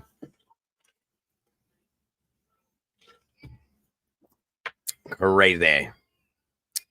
Now, this is the woman that claimed to be her, Kim. That claims that she believes she's her. And this woman here is 40, should be, if it's her, she should be 47 years old. That matches. I think the nose matches. Of course, the eye color matches, but the eye shape also matches. It's kind of that almond shape. It is a very good likeness, guys. It's a very, very good likeness. Smile, yeah. I agree, B. The smile's the same. No problem, SRB. I don't know, Bonnie. I think that they can't clarify it now because they can't find this woman now. That I don't know, Glitter. There was nothing in any of the description about her about that. And that's another good question. They haven't been able to talk to her, I don't think. After she made the claim that, why does this lady think she's her? I'd like to know that myself. I can't find any of that backstory on this scenario. And I don't know about that either. I don't know about that either, Terry. It's very striking. I agree, Bonnie. And yes, again, I agree with that, Sunshine. Very much so. Agreed. Now, the last picture we saw, you could see kind of the shape of her ear. And Cherrie has a very distinct shape on her ears. You can't see it here, but on that other picture, you could. And I would like to know that. Why do you think you are this little girl? B had a great idea. What is it, Bonnie? What was the great idea? Let's see. Yeah, she does kind of resemble Alyssa Milano, too. I agree with that when she was little.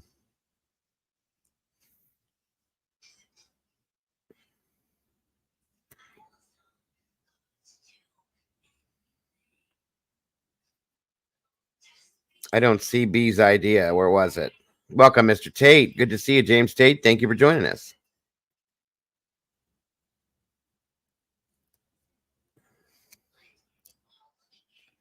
It's great to have you here, James. And I hope you're having a wonderful evening. Look into ski resorts, company vehicles. I mean, that is a good point. But I think you guys, here's the thing with that van. When I started looking into this, Lori, Facts Not Feelings, welcome. Good to see you. I again, Bonnie, they don't give details on it. I don't know.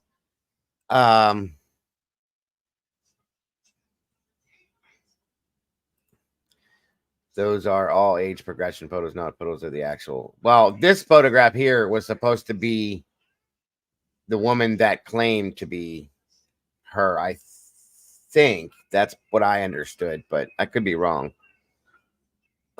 I just think that this looks a lot like her. If this is just an age progression thing, then that makes sense. But my understanding was that one photo was that woman, but I don't know. I could be completely wrong. There's not a lot of updated stuff on this.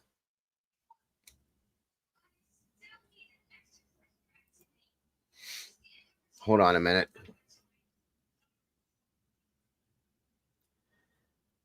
Yeah, so they're saying that this is the same story, I think, right here.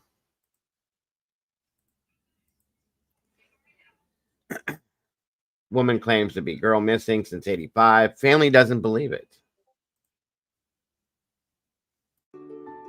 Have a question but not sure where to get answers? Try Just Answer. 12,000 plus experts answer millions of questions on Just Answer.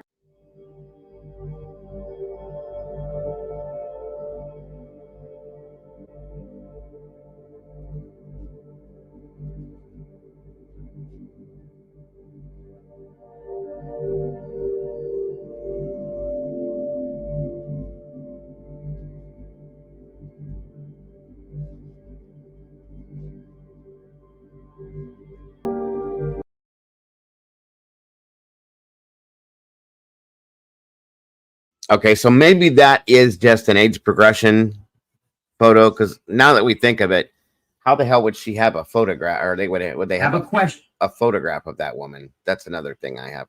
You know what I mean? Just saying.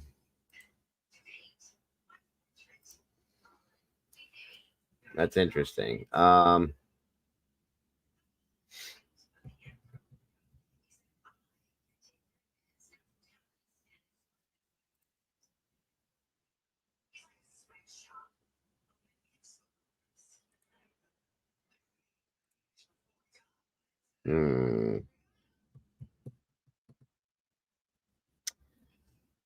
So this is an update about that whole thing about the woman claiming to be her. Okay, I want to make sure we're all on the same page and that we're getting right information here. As of June 6th, which was the same time that other video was put out, update: the woman purporting to be Cherrie is not Cherrie. Police in Pennsylvania are investigating a woman's claim that she is Cherrie Mahan. The age progressed photo below shows that Cherrie may look like today. So that's not the woman. That is what Cherrie would look like today. That's clarified. Okay, Mahan disappeared 39 years ago from a rural bus stop when she was 8. Lieutenant Adam Reed said the unidentified woman who is out of state made the claim on social media and that they are working on tracking her down. Apparently, this is the fourth claim made over the years from individuals purporting QB doesn't believe the woman is making claim is her daughter.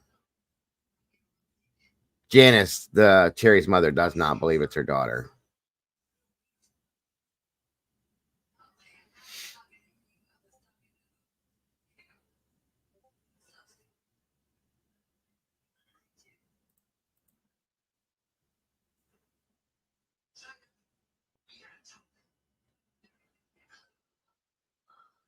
Um,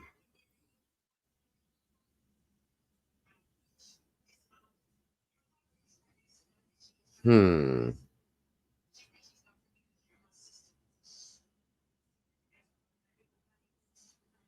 Okay. Oh, there's Molly. Hello, Molly. I want to make a short on this too. A missing short. Thank you, Glitter. Okay, thank you for that, Glitter. And Molly.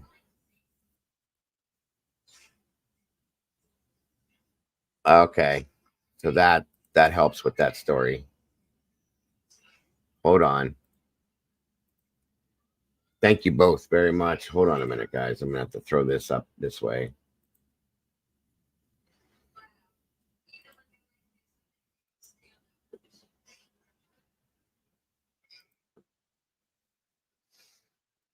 Okay. I didn't even know you were in here, Molly. Good to see you. Fingerprints. So the fingerprinting, they said, proved that it wasn't her.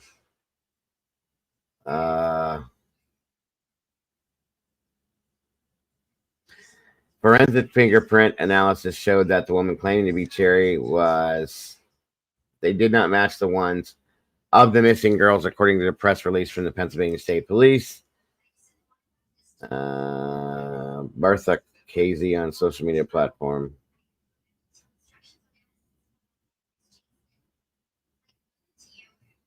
Okay.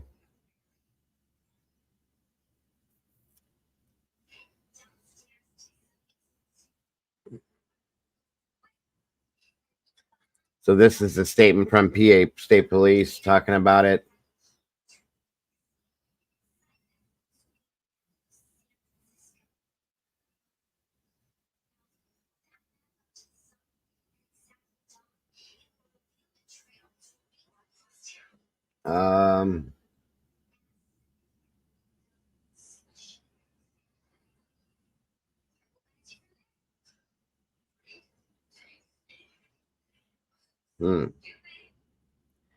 Trying to see if they're going to release the name of the woman.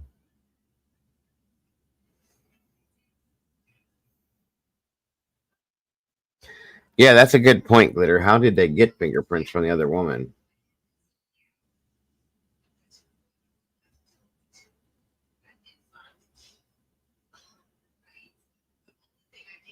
Oh, okay. So what they did was they took the caller's name. It says authorities said the fingerprints of the caller were in the database in the investigators' initial review. They found that the caller and Cherrie Mahan's fingerprints did not match. So that's how they got the fingerprints there. Okay. That makes some sense then. The woman claiming to be Cherrie has been blocked from the Facebook group and her posts were deleted, with group administrator Brock Organ writing that she had been harassing and bullying other members and that no one in the group, particularly McKinney, should be subject to that. Agreed. Good God, what is wrong with people? Jesus. That's so sad.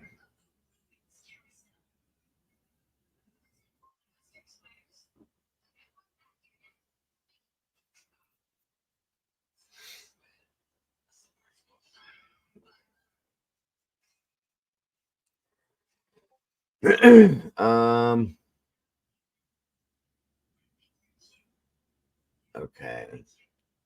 All right, so that's it for that.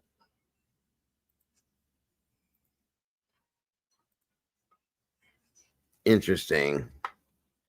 Yeah, she gave her name of who she was when they did the call over the phone, and then they looked her up that way. That makes sense.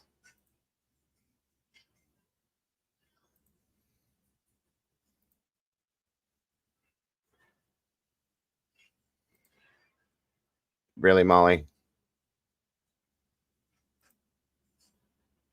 Comedian.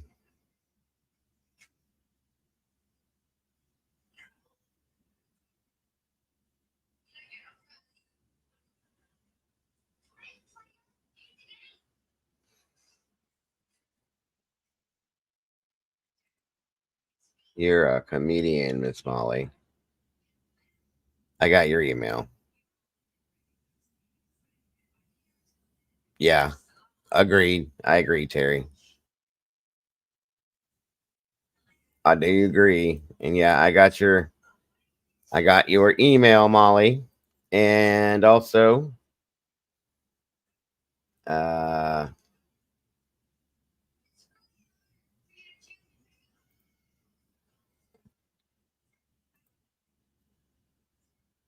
Chelsaurus Rex, as well as Kelly Smith. But Kelly Smith, I can't. It came as a giant link. It won't let me open it. I don't know why either. It's weird.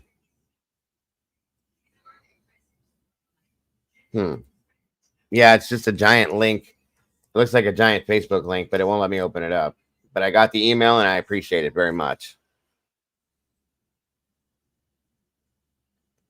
Kells.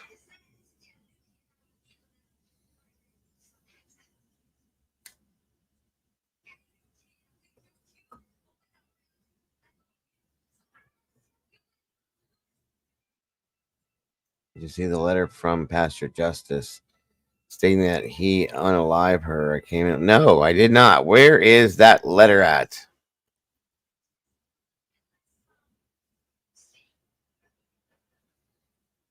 Are you talking about me, Kels?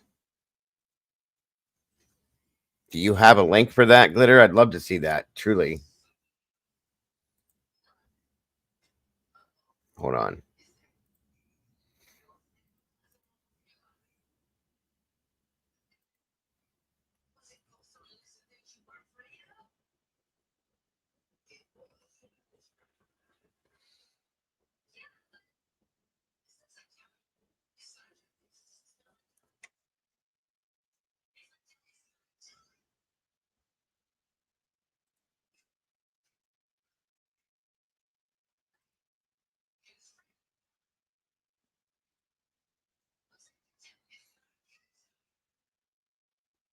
Oh, no problem, Kels. Take your time, hon.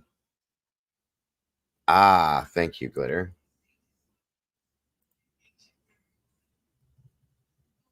No problem, SRB.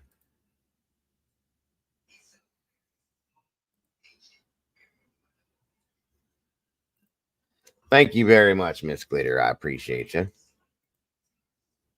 so very much. So,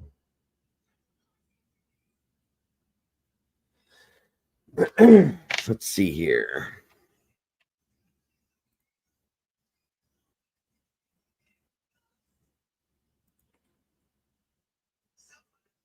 It's been 39 years since 8-year-old Cherrie Mahan vanished after getting off a school bus in rural Butler County.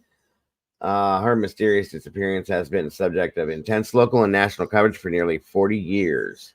Chief Investigator Rick Earl has covered the case for 30 years now, even traveling to Michigan to track down a lead. Is this a video? Hold on. Yeah, we'll do this. Sure, you'd rather hear this than my voice running. It's a lifetime. 3/4 of local family continues to wait for answers after their daughter vanished after getting off a school bus in rural Butler County. It's been 39 years since the mysterious disappearance of Cherrie Mahan. Our chief investigator, Rick Earl, has covered the case for 3 decades now, and tonight he has an update after speaking with Cherrie's mother and investigators. Every time I Welcome back, Lucia. I hope that somebody sees me, somebody makes that phone call and just, cleanses their heart to say, yep, I did this, or I know what happened. We met Janice McKinney on Corn Planter Road in Winfield Township, Butler County, where 39 years ago, her 8-year-old daughter, Cherrie Mahan, disappeared. It's a lifetime. 3/4 of my life, I have been searching for Cherrie. She'll be gone 39 years, and I pray all the time. I just wish that I knew where she was. This is the last place Cherrie Mahan was seen here at the intersection of Ewing Lane and Corn Planter Road. She got off her bus that afternoon. She was supposed to walk a short distance down that road and take a left up her driveway.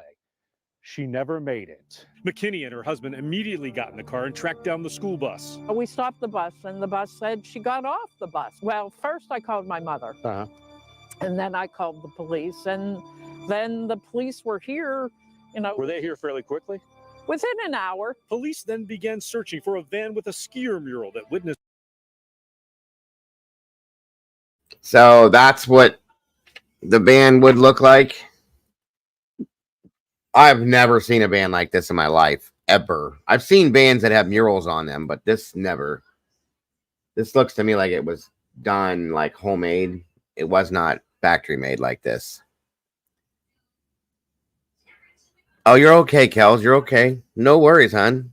Take your time, please. I just appreciate you being here for this. Hey, Jaded. Thank you, hon. This is said was in the area. But Janice doesn't believe that van was involved. You don't think that's the case? No, I don't. I believe that there was another car here. And She believes the other car was involved in Cherrie's abduction. For 39 years, police have investigated countless tips. They even contacted detectives in Michigan after we traveled there to investigate a tip that Cherrie may be alive and well and living under a different name. It didn't pan out. And several years ago, an anonymous letter sent from a pastor justice identified. Okay, so this is the letter that Glitter was talking about. Let's see if they're going to read it. Who killed Cherrie and where her body was buried. Police searched an area along the Allegheny River near Katanning. It's about 30 miles from where Cherrie disappeared, but came up empty. State police declined an on-camera interview, but in an email to 11 Investigates confirmed that the FBI followed up on the letter as well, conducting, quote, multiple out-of-state interviews. And just last summer, 2 retired investigators who work with the National Center for Missing and Exploited Children came here to the Butler State Police Barracks to review the file, quote, providing investigative ideas that could be beneficial to the case. Did you ever anticipate that it would be 39 years later and you wouldn't know a thing? no. And then they're like, oh, we'll find her book bag, or we'll find this, and we'll find her. And then that second year came, and then that third year came, and then it just, it never ended. 39 years later, with all of the ups and downs, Janice still isn't giving up hope that one day she'll find out what happened to her daughter. I always say she fell into a black hole. As I'm standing here right now, and I do this, and I will do this every February 22nd. I will be out here at this spot. I'll be praying. I'll be hoping that the good Lord gives me an answer. In Butler County, Rick Earl, Channel 11 News. Hello, Youngstown! So there's that, guys. That's interesting. So they've been, hold on. Hello, Youngstown! Sorry, guys.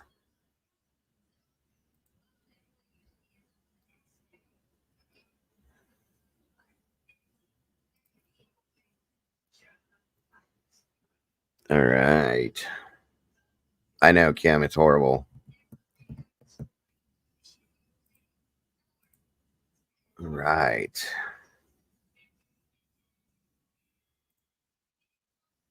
Thank you for that.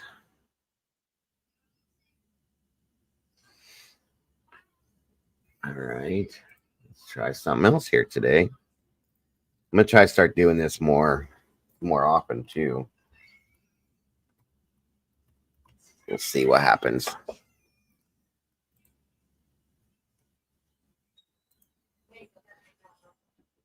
Nope.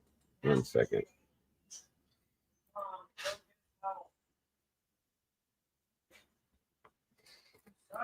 Hold on a minute.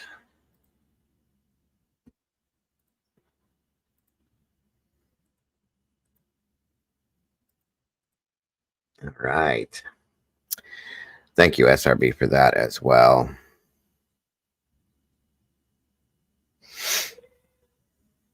Let's see what we got here. There's a links in chat to all these. Most of the Blue Crew that are in here have their own channels.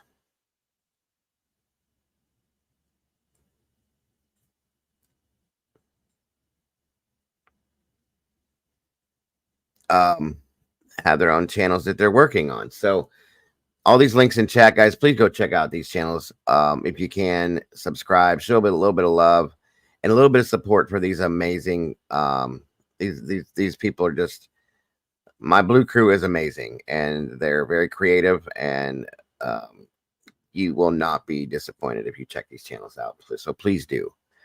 What I'm going to do now, though, is I'm going to open up the phone lines. If anybody would like to give us a call, maybe talk about this a little bit, or we can talk about some other things too. But, you know, if you have anything to add to this or anything you want to say, give me a call, 234-703-4047. I would love to hear from you. For sure.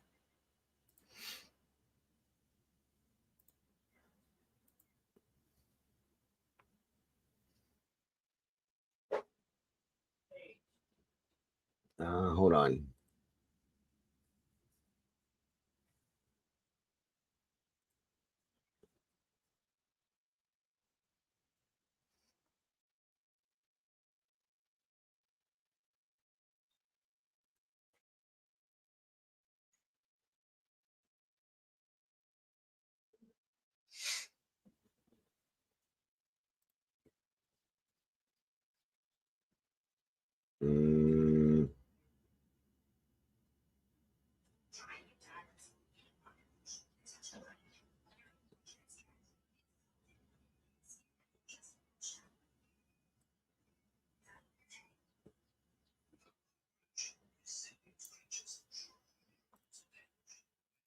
Just pull it shut. Hold on a minute here.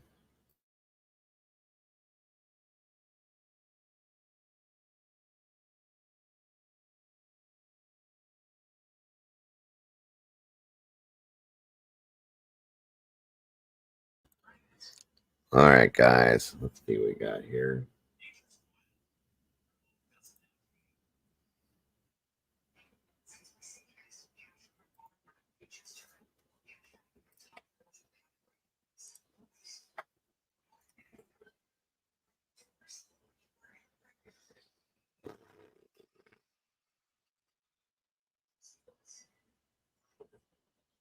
I think we're good.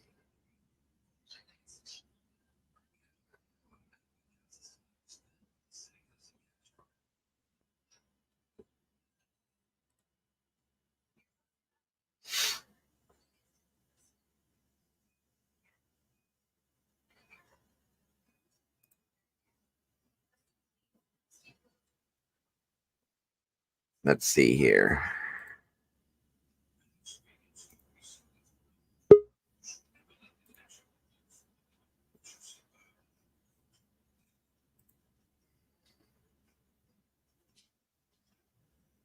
Okay, let's see.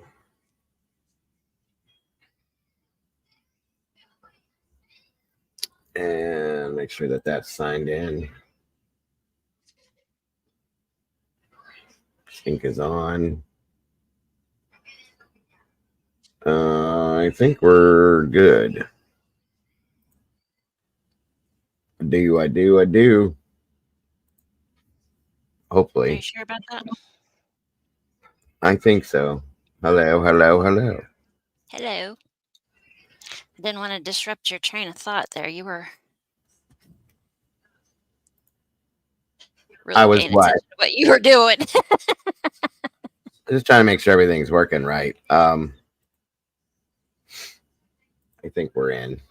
I'm going to reset this again. Anybody that would like to give a call in to talk to me or Mama Bear now that she's decided to grace us with her amazing presence, Hey guys.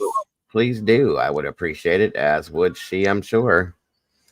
234-703-4047. Let's hear your thoughts. How are you, Mama Bear? I'm pretty good. Tired, but I'm good. How was your dinner? I just ended up throwing a pizza in the oven. Oh, I thought you had something to do with work or something. Well, so did I until the owner sent a message and said, I'm drunk. I said, okay, I guess dinner's canceled. Alrighty then. So, So be it. yep. Well, I hope you enjoyed your My frozen pizza. sure. Yeah. Thank you, Cherrie. You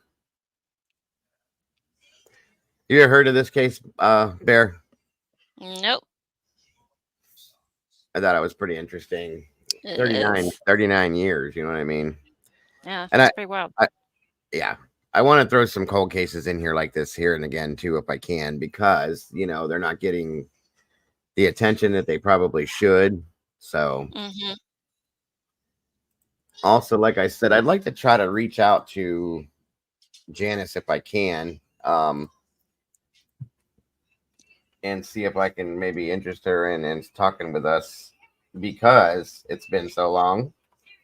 It can't hurt, you know what I mean? Right. So that's kind of my thoughts. Jesus Christ has nothing to do with it. Goodbye. Go get your pizza. I mean, your ice cream. Huh? Sorry, I was talking to the husband. Him and the kids are going down to the gas station or something to get some ice cream. Oh, And I accidentally said pizza. Gotcha.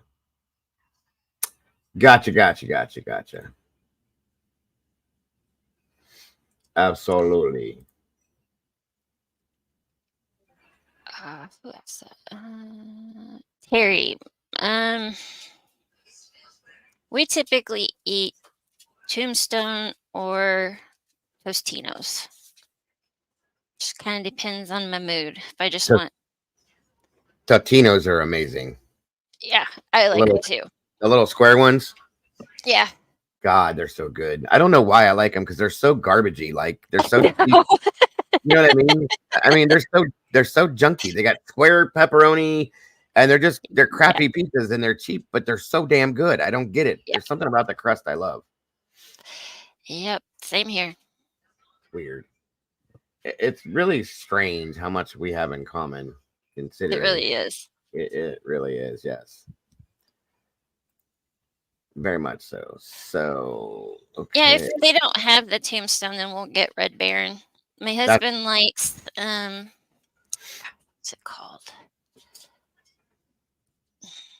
Smiling Sicilian or something like that. I've never even heard of that one. Let me see if that's right. Hold on. Did I miss a call? No, I didn't.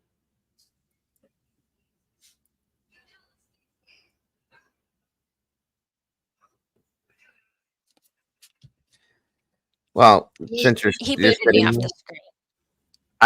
It's because I have the voice the phone lines turned on, and I have to pull. It moves her off the screen. So unfortunately, I wish it didn't. I wish there's another way to do it. Rather take me down. I'll be right back, Bear. Give me 1 second. Okay. Let's see if I can remember what the name of this pizza is he eats.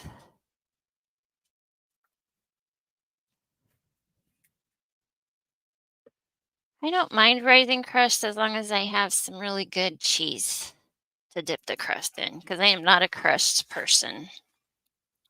I usually give it to the dog. Ghost likes bread.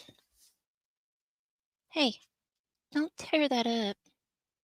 Speaking of Ghost, tearing my stuff up.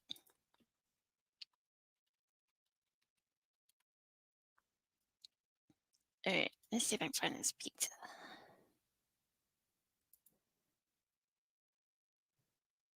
Huh, I was right.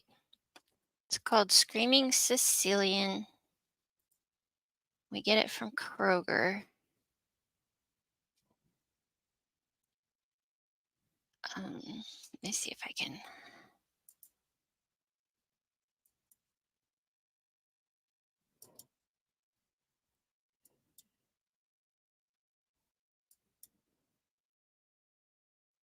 There. Can you guys see that?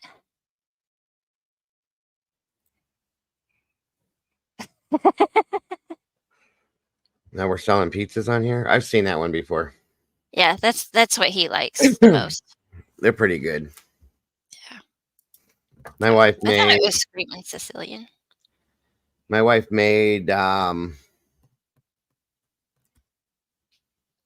Shepherd's pie for dinner, sorry. Or hamburger pie, whatever you guys want to call it.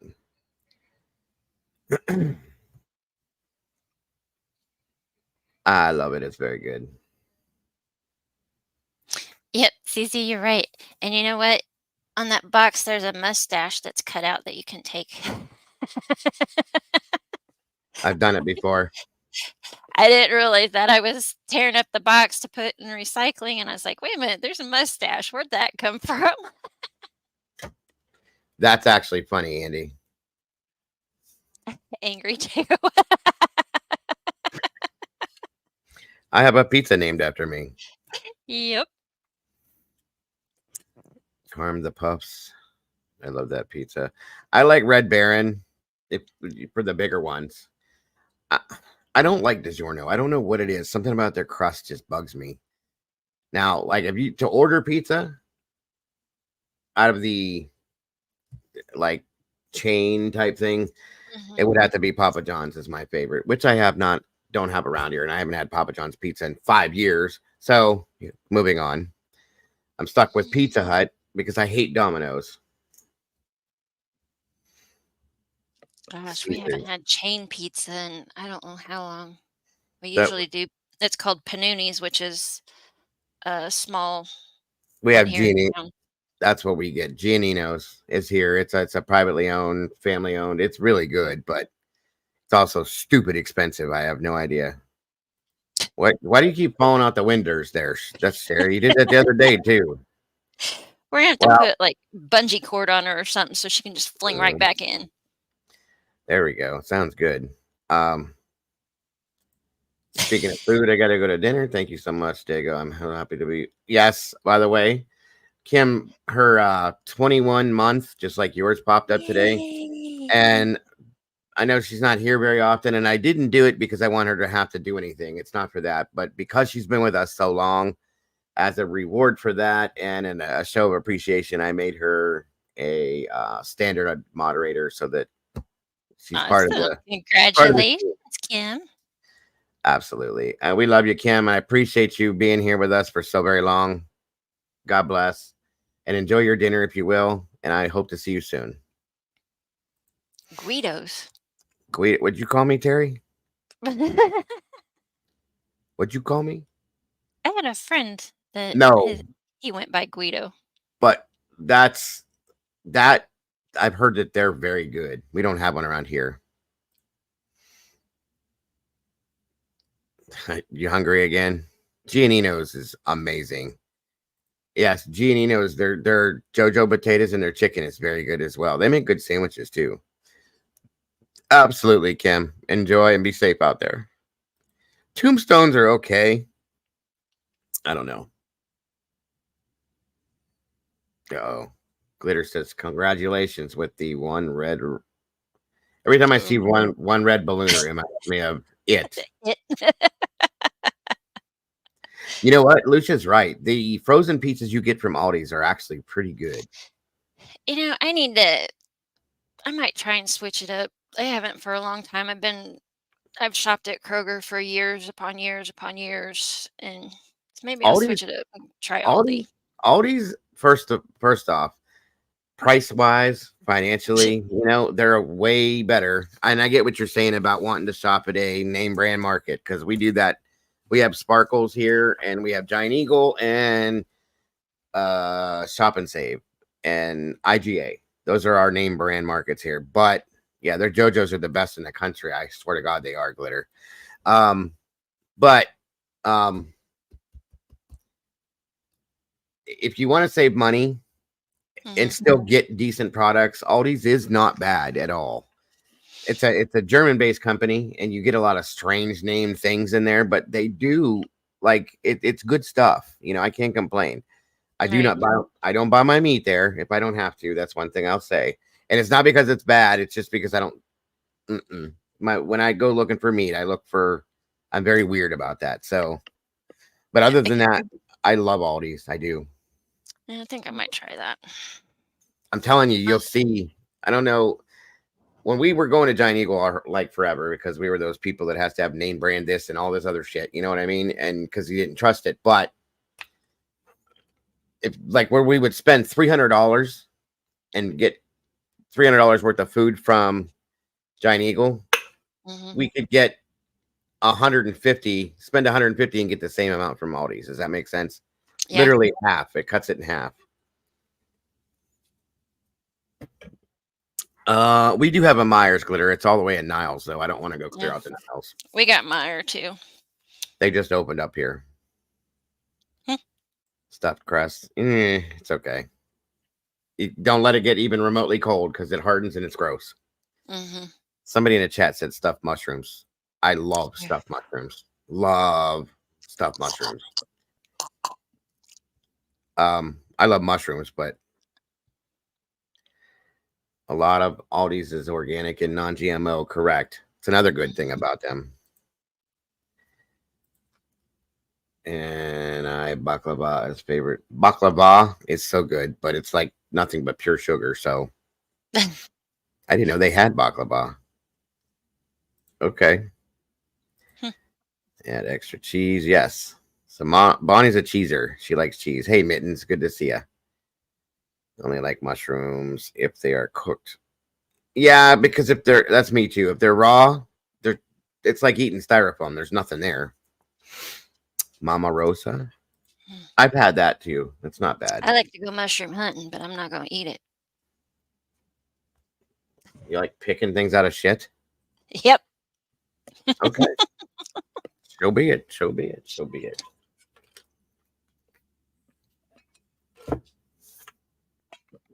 What does a Red Baron in a tombstone have in common? Pizza. Okay. That was good, AK. Yeah. And one thing Red Lobster makes the best stuffed mushrooms I ever had. They're so good. They have crab and something else in them with the other mix. My wife makes really good stuffed mushrooms too. Pizza. I don't know if we have a Red Lobster around here anymore. We had one and it went out of business. Ours is probably coming soon. We lost our Chi-Chi's years ago. I think everybody lost Chi-Chi's, but oh Lord, that's been gone. Yeah, for a long time. Our Red Lobster sat right next to Chi-Chi's, but we don't really go there anymore because you made stuffed mushrooms today. That's amazing, Cherrie. Papa Murphy's not bad. Never heard of it. It's one of those where you order it, you go in, and it's made, but then you take it home and bake it. Trader Joe's. I've heard of it, never had it. We have Walmart here has those take and bake things. And there's a couple places you can get those. I think Pizza Hut gives you the take and bakes too. I think they do that now too. Trader Joe's, we have one. It's probably a 30-minute drive or so, and I'm not going that far just to go to the store. If we have one, I have no idea where it is. We don't have a whole lot here in Ohio, or at least in Northeast Ohio where I'm at, for anything. Like, what the hell is that place called that I always wanted to? Sonic. I see all these Sonic commercials, but we don't have one anywhere around us that I know of. But I think maybe Akron has one. Red Lobster stopped putting little shrimp in their house salads. I think I cried when. Sorry, Terry. Sorry. We don't have Aldi's in California. Really? I thought they were nationwide. That's crazy. Now, the other store we had, the discount store, was called Save-A-Lots. Nope. You save a Yeah, lot. we used to have one of Yeah, those. you do save a lot because you don't get a lot, and it's a lots of crap. So Yeah.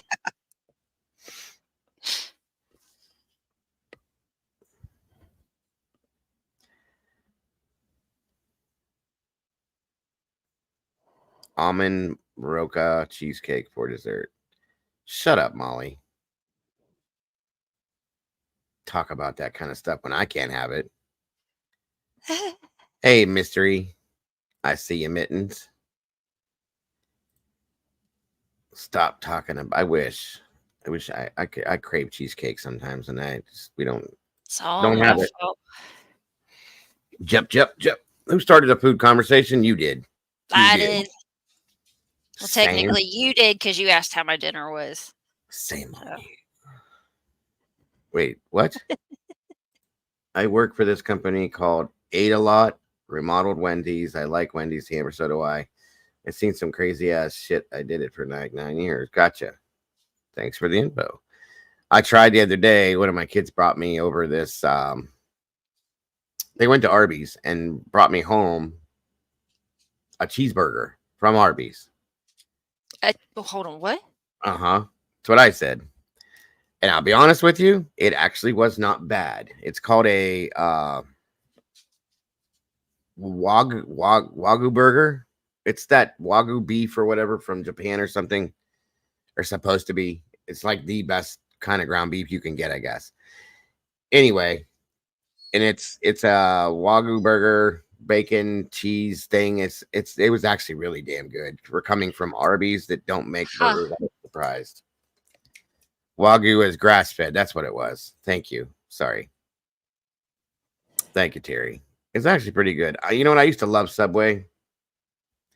Not no mo. Ever since the big C happened, it went downhill. I don't know. First off, they got rid of the Subway Club, and they got rid of roast beef completely, which I like the Subway Club, which is hand, turkey, and roast beef. And then they bring it back, and it's way more expensive, and it's like, nah, I'm good. Mm-hmm.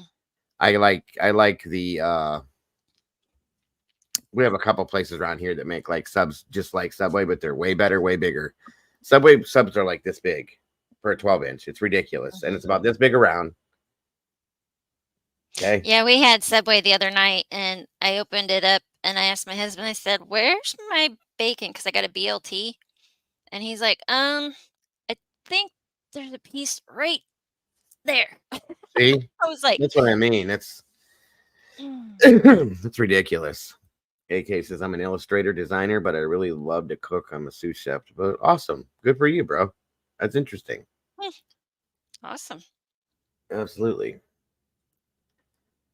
I used to love Subway, though. I ate it all the time. Like, I was kind of getting to that Jared point where I was having it every day for lunch and all that crap when I was still working. And it just got less and less better every time. So, yeah. We have one like right smack next door to my work. So it's kind of convenient. But I'll switch it up and get like their wraps or something. Yeah, I've heard that too, Ro. I've never had those, though. Arby's, Reuben's. You know what I like from Arby's, truly? It's so weird. Everybody thinks I'm nuts. I love their turkey gyro. It's really damn good, you guys. If you don't, I don't know if it's because of the combination of turkey with the tzatziki sauce. It goes together great. I love their gyros. The turkey gyros. Their regular ones are good too. The lamb, gyro, whatever you call it. Yeah, if Angie was here, she'd be smacking me in the head. Gyros. But anyway, they're really good if you haven't had them. My wife loves the Reuben sandwiches too. Well, how many girlfriends you got, AK? My goodness. I was gonna say Playboy. So much like you're making me fat. Leia. Hey. Gyros. They are pronounced gyros. Yes. But if you haven't never had from Arby's their turkey gyro or gyro, I'll say gyro for you guys, but just try it once. It is so damn good, I'm telling you. With the extra meat, yeah. The turkey one, I never thought I'd like it, and I tried it. I got it on accident. I was getting the because they have a roast beef one, the lamb one, which is the traditional, and then they have the turkey one. And I got the turkey one. I wasn't paying attention. I was at work, picked up, unwrapped it, picked it up, took a bite, and went, "What the hell is this?" And looked down, and I was like, "Oh, that's turkey shit." Very good, very good though. I would get it any day of the week. Burger love. By the way, guys, real quick, not to interrupt, Mom, but that's no, you're what I have on Cherrie Mahan so far. For today, we can just continue talking about whatever else we're talking about at this point. I just wanted to let you know that was it. That's all I have. If you guys happen to know of anything, hear of anything, those numbers that I gave you, please check into it. And if there's any updates that come out on this case, of course, I'm going to bring them to you anytime I can. So moving forward, like we were saying, yeah, their Suzuki is very good. My wife Brandy, she's trying to work on figuring, she knows what goes in it, and she wants to try making her own Suzuki sauce. And huh? I don't know what that's about, but that talks about food. I don't pay no attention if he does. Sorry. But I will definitely. I have a new one now. Mama Bear made for me. I think it's in here somewhere. Trigger warning. Content may include sensitive or violent content not suitable for all viewers. Feel free to step out if needed. Sweet. It worked out pretty good. Thank you for that, by the way. The other one though, I couldn't get the other one to work. It was not formatted right. The copyright thing, it didn't work, for whatever reason. So I think you just don't know what you're doing, because I use it. Well, it said it needed to be an MP4, or it was an MP4. It needed to be a different format or something. I don't know. I tried to upload it to StreamYard. They wouldn't let it do it. So,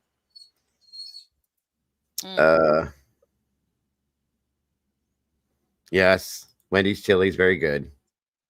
It always has been. I don't remember the last time I had Wendy's, because ours in town is kind of so. It is a very big trigger warning. That way you can all see it, and it's bright yellow too, and it's got a voice.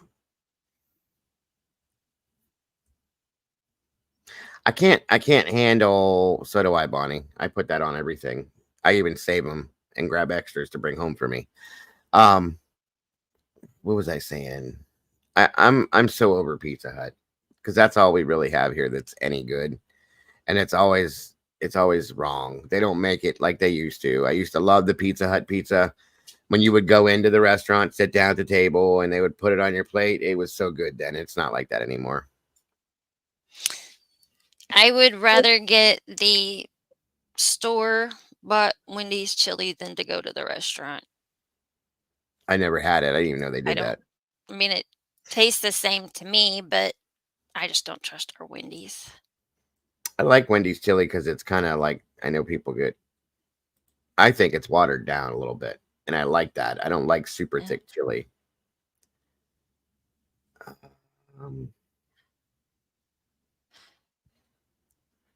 Actually, one of our gas stations, we have a Speedway gas station by work, and they make really good pizza there. At a gas station? Yeah, I was surprised. We got a convenience. We have a convenience store here that does that too. Yeah, and it's only like $5 or something. I mean, it's like a whole pizza. It's not bad. No. For a whole pizza, that's really good, actually. Yeah. Ew, what? The hell is Sorry, this? Brandy. Brandy's yelling at me. For what? Can we please stop the food talk? Okay. Brandy don't want to talk about food anymore. Oops. Excuse us. We have a Papa John's. What is this, Molly? Is that Looks like Subway to me. Is that a bug? Ugh.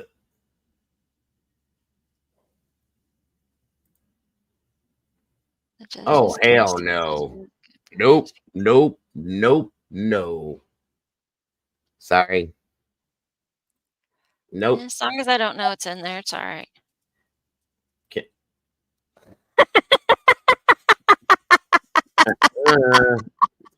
No way. Just a little extra protein. Oh, that's wild. We have one of those here too, Glitter. A Duchess gas. It used to be called Duke and Duchess. It's just down Duchess now. I can't. Even if I didn't know it was there, I wouldn't want to eat it. That's gross. It's just a little extra protein. I mean, A cockroach? Godfathers. Oh yeah, that was good. it's like a delicacy in other places.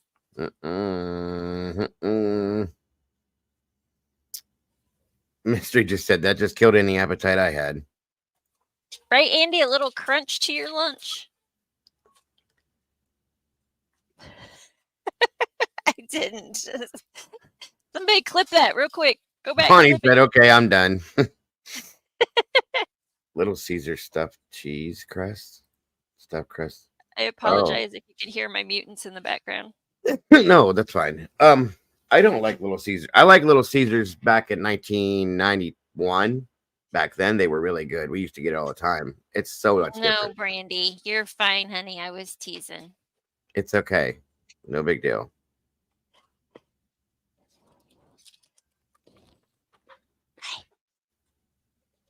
Andy. Okay, so I took that down since nobody's doing it. No worries. Got Oreos. Oh wow. They brought that home to me. They better have milk. That was very, very nice of Dean. Mm-hmm. Speaking of which, I should show you guys this too, just in case, and check up on it real quick. They only did that because they ate the other package without sharing with me. That happens here a lot too. Yeah.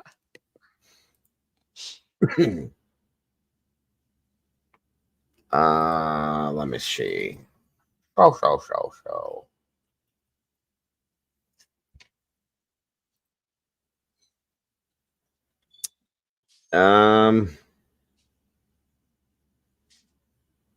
Maybe not. What? Oh, okay. All right, so I'm going to show you guys. This is the newest update for the Joshua Zimmerman escaped convict. This is an interview that Nick did. I did tell you guys that Dog was brought in on this, brought himself in on this, Dog the bounty hunter. So Nick did an interview with Dog. I do believe that's what this is. And this is the newest thing. This is from 5 hours ago. So I figured I'll give you guys, I try to bring this and remind you guys about this every day because this guy freaks me out. Because he could be anywhere at this point, and he scares the hell out of me because he has no care in the world. So thank you, SRB, very much. Yes, he's still out there, guys. So I'm gonna show you the newest thing on this. I can't listen, this is not a laughing situation, but I can't, it's very hard for me to take Dog serious. Right. Please understand that. I'm not trying to be disrespectful or rude to anybody that does. I don't. And that's just my personal opinion. I did Glitter. I was going to throw that up here too, guys, since we got through the main part of the show. And I'll show you that here after this. But I like to show you guys his face every day. Until he's found, I need to show it every day so that you guys, just in case you see him somewhere, I want you to know and remind you who this is, that he's still out there. Here we go. Just bear with this because I know some people are just going to probably laugh, but just saying. Hi, Dog the Bounty Hunter here. It's live. So my friend and good brother Nick is also here on his cell phone. This has probably never been done before, but as you know, I do a lot of things that have never been done before. So the topic today is Joshua Zimmerman. We need your help, the public's help. This guy is a killer. He's been on the loose how many days, Nick? We're on day 34, Dog. We're on day 34, you guys. So we need your help. You can't just look in a crystal ball and go, oh, there's where he is. there is a huge cash reward. Right now, the feds are offering up to 20, and we've got even more than that. Now, we're going to show pictures. You could go to Nick's site on X and look at some of the pictures and what we know about him so far. And no, we're not going to, well, I'm just going to tell you what we know. He is a cross-dresser. He is absolutely bisexual. He has raped men and women. And then he raped a woman and shot her in the head. So I only chase killers that are against women and children. And this guy right here, you guys, we need your help. You can call at any time, 833-TELL-DOG. That phone is a grasshopper. It's not being monitored by anyone. And I appreciate leads, but don't call. We love you, dog. And I just want to tell you hi. And when are you coming to our town? We need leads on Zimmerman, okay? He will never find out, and you will get paid kind of under the table. So again, Nick, anything I missed? We're live. Anything I missed? Let's just remind everybody, he's from Connecticut. He fled Connecticut for rape, made it to Houston, where he killed his girlfriend, executed her after tattooing his head on her forehead. From there, he went to Mississippi. He tried to kill an individual after robbing his home with a gun. And the reward, though it's listed at $20,000 or $25,000, it's much higher than that. Let's just say that the money is there, and it's a lot higher than $25K. And it's something that I'm sure they can't always discuss that kind of stuff and say how much when it comes to a killer that's essentially getting help from family, friends, people in Mississippi that they don't know of. But the reward is much higher than $25K. Yes. So I hope y'all heard Nick. $25K, a lot higher. Now, one thing that I want to, really say, he had an alias, okay? He's a tattoo artist. He tattooed his real name on a woman's head and then shot her in the head. Now, what kind of scum is that? Again, this guy is scum. You all know how I am. This is a demonic, demon-possessed individual. Do not try to take this scumbag alone, because a bullet will fly, but you never know where it lands. Let me handle that. Again, 833-TELL-DOG. Good luck and appreciate it. Aloha. Aloha. To talk about, but we begin with Stephanie Quirk, who is covering changes to RNC policing after officers from Columbus, Ohio shot and killed a man yesterday. Steph, what changed today? Oh. Well, Milwaukee police say... Sorry about that. It wasn't working for me. I was like, why are we watching this now? My apologies. I couldn't get it to stop. Oh, sorry, Bonnie. I was like, okay, well, bye. What's the matter? Oh, she said she was tapping out, and I was like, okay, bye. Have a good night. Oh, okay. She meant out of the food topic. Also, I know, Brandy. I'm sorry, honey. I still love you. Oh, well. Hello. White trash crackhead dum-dum. oh, really? This is interesting.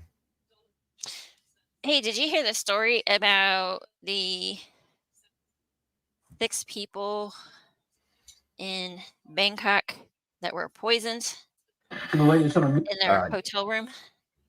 6 people? 6. 6, like after 5? Yeah. No, I did 6 not. people in Bangkok eating dinner together. They were all poisoned with cyanide. Really? Yeah, they think it's like a money something gone wrong, like business deal or something. I don't know. Okay. It was interesting. It's not upstairs. Dang, they took out 6. You look on the side where the basket is. What? Oh, hold on, guys. 1 second. Yeah, Lori, cyanide. It was wild. Yeah, I mean,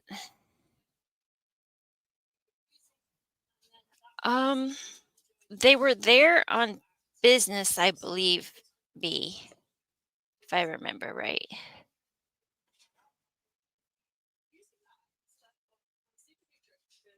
I watched one real quick thing on it. It really is, Lori.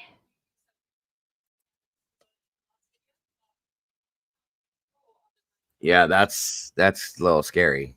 Definitely cyanide. That's bad. Yeah, 2 were Americans, and then there was like, I want to say the others were from Taiwan or something. I don't remember. It was earlier today, so. Interesting. Well, let me show this real quick. This is a girl that went missing out of Cleveland, kind of in my neighborhood here, or my area, I should say. So I do want to put this up if I can and show you guys what we got going on here. Missing Cleveland girl, 16 years old, who has not been seen by her family in 3 days. We've learned she disappeared after meeting someone through PlayStation.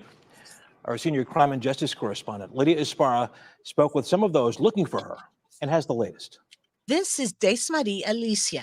She went missing from this home on Cleveland's west side on West 122nd and Lynette. She was visiting her grandparents. Maria Garcia lives 2 doors down. She saw the teenager the day before. On July 13th was when she disappeared. I woke up early. I was working with my plants, and I didn't see anything abnormal. A source close to the case says the teen met someone on PlayStation. That same source says the user on the other end was an older male, but his location was blocked. Another source says the teen was up when her grandmother was heading to work at 5 a.m. on the 13th. Garcia was outside at 6. So Desmarie must have left the home between 5 and 6 in the morning. Muy tranquilo. I wish I could tell you, yes, I saw her, but I would be lying. Neighbors say police have been going door to door searching everyone's Ring camera. Brenda Rivera's was checked too. She has this message for the high schooler. Pues María, en este momento I would like to let you know that your family is worried about you. I'm also worried about you. We're praying for you. Praying for Desmarie. Where is she? And who is she with? An entire community looking for that child. Now, Cleveland police, they say it's critical they find her because she has medical problems. Oh, We have no. more information on the disappearance of Desmarie Alicia on our website, restwkyc.com. So many people worried. Certainly. Lydia Esparra.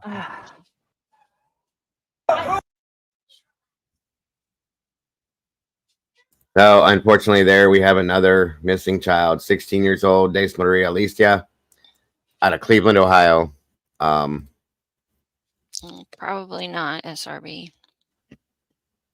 Probably not. And they think it's because she met somebody over PlayStation. Again, this is becoming a really, really, really bad problem with this kind of stuff, you guys. And it's enough already. I'm so tired of having to show these. And I don't mean that in a negative way, like I don't want to.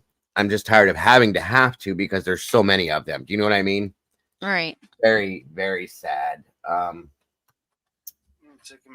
And it's a lot. It's a lot.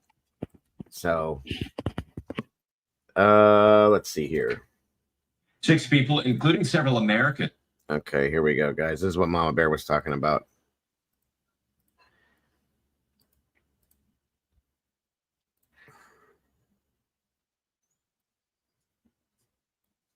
Six people, including several Americans, were found dead in a luxury Hyatt hotel in Thailand.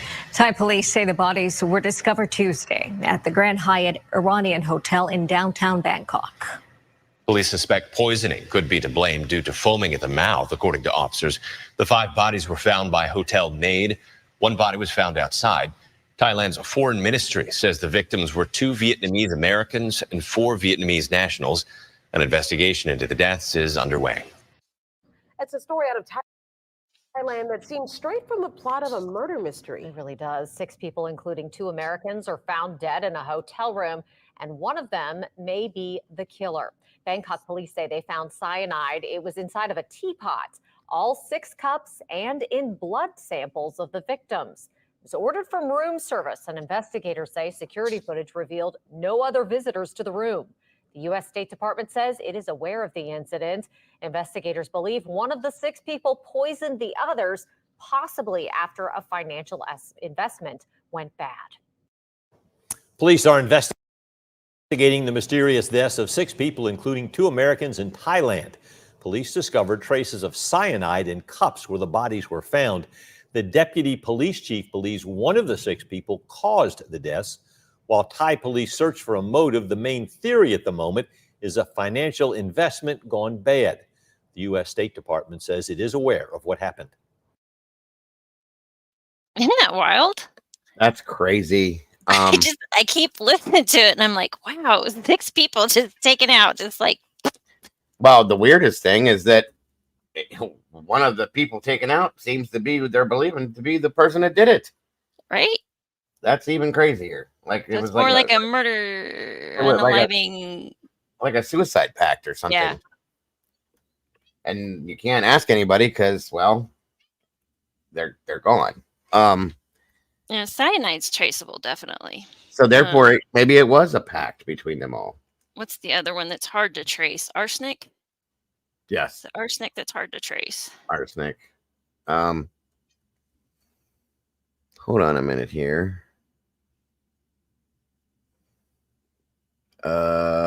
Thank you, Zelda, and good to see you, Zelda. Martonis Wilder Murmur. What? Not even familiar with that one. Mystery.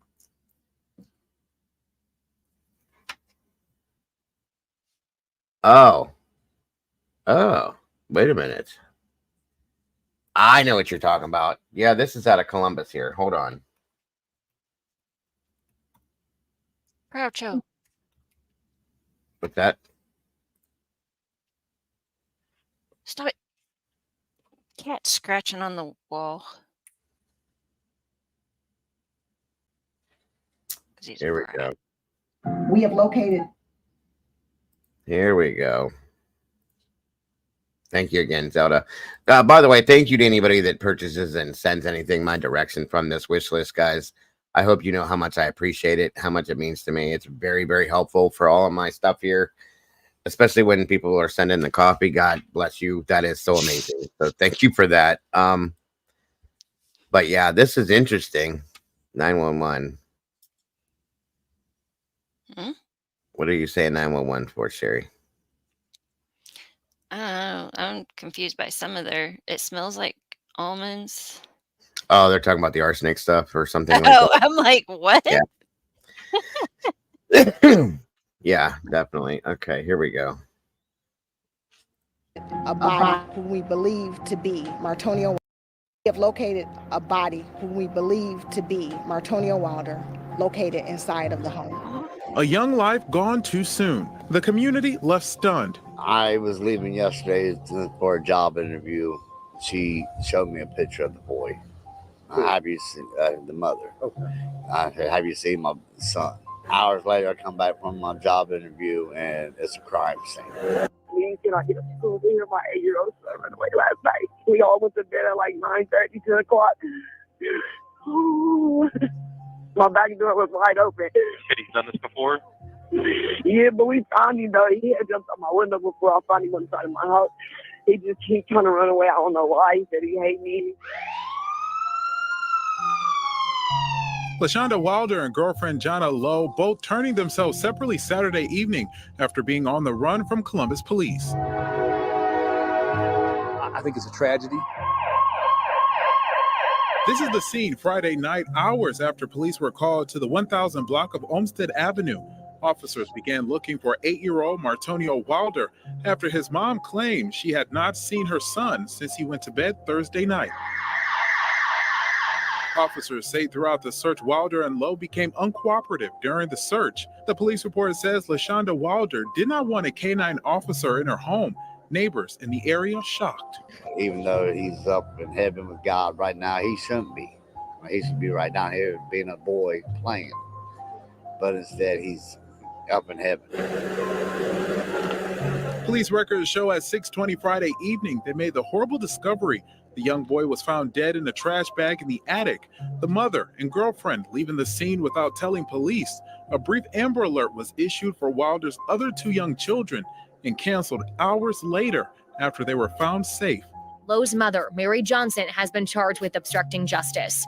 We have the 911 call Johnson made on June 28th, the day of the Amber Alert. The kids that you have an Amber Alert out for, they had 9. At your house? Yes, I had a detective come here. He didn't ask about them. They can come by and get the kids, because I'm not a family member or anything, to them. I just know her because she dates my daughter. Both women are now in the Franklin County Jail. Police investigating this incident as a homicide, upgrading the charges for mother LaShonda Wilder to murder. Both Wilder and Lowe also charged with obstruction of justice.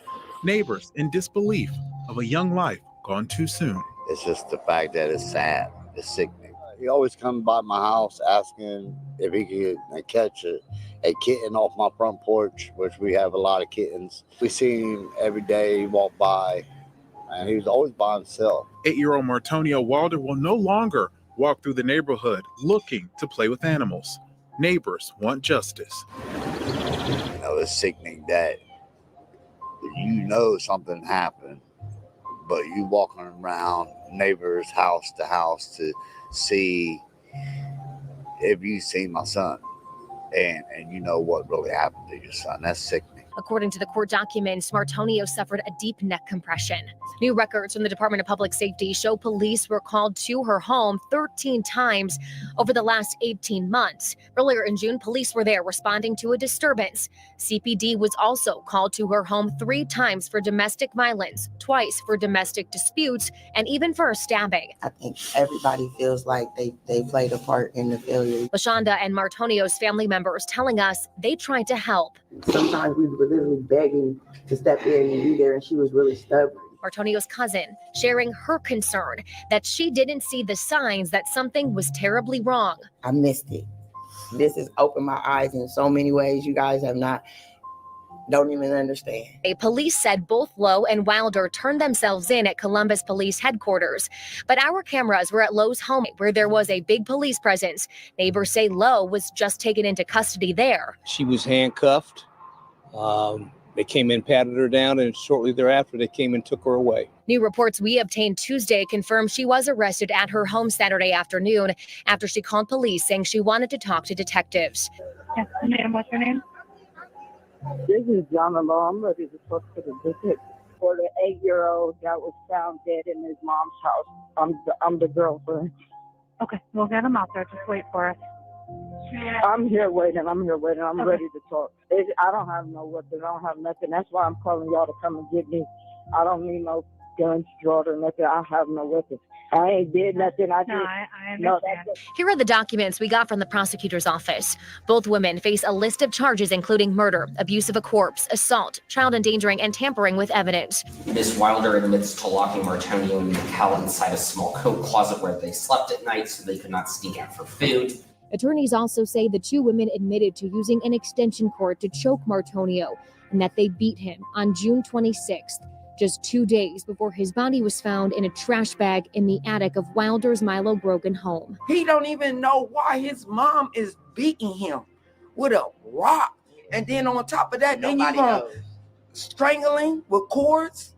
Are you serious? The family says they saw signs of abuse, pointing out they would see LaShonda treating Martonio differently than her other 2 children. She always kept him in the corner. He's always in the corner. Everybody else is always playing and doing. I'm like, what he done did now? Oh, he done stole. Like, what he steal? Some food? He's probably hungry.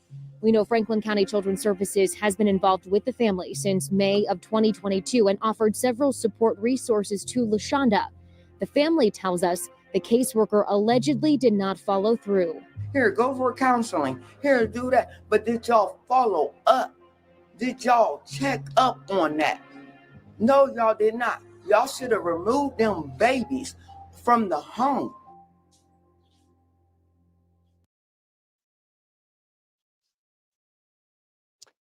Wow. Good God. Like I said, that sounds a lot like the Cairo Jordan It does, but like, I mean, trash bag suitcase.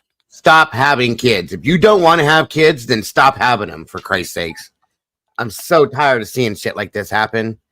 There's the link for you, Mystery, right here. That's horrific. Absolutely horrific. Yes, they should be. Hey, B. Hey, B. This is insane to me. There's a little bit more on it as well. God, that is so. I'm so sick to my stomach right now. New details tonight about an 8-year-old Columbus boy found dead in Milo Broken attic 2 weeks ago today. Martonio Walder's mother, LaShonda. We have new details tonight about an 8-year-old Columbus boy found dead in Milo Broken attic 2 weeks ago today. Martonio Walder's mother, LaShonda Walder, and her girlfriend, John Lowe, are both charged with murder in this child's death. Tonight, newly obtained police records are now revealing more about the boy's time at a Columbus Behavioral Health Center. Martonio went to the Hannah Neal Children's Center in 2022 and 2023. During that time, police were called to that center 4 times. New records revealing why. 10 Investigates' Tara Jabor joining us now live from downtown Columbus. And Tara, you've been going through those records all day. What did you find? Well, I called the Children's Center today. They told me that they do not have a comment, but they referred me to their corporate office. I also called that corporate office, and I'm still waiting for a response. Now, these police records show that the 8-year-old boy struggled with his mental health. The Columbus Division of Police visited Hannah Neal Children's Center 4 times while Martonio was at the center. Hannah Neal is a behavioral health center. In September of 2023, records show the center called 911 because Martonio was having behavioral issues. The report says, quote, "Mom is unwilling to come pick him up." Then in October of 2023, the center called 911 again. Records show, quote, "Mom is unwilling to come pick him up, says to take him to Children's Services." It also says, quote, "Now there is an open case through FCCS Mom." And, quote, "This is the second time police has had to respond for him because Mom refuses to respond."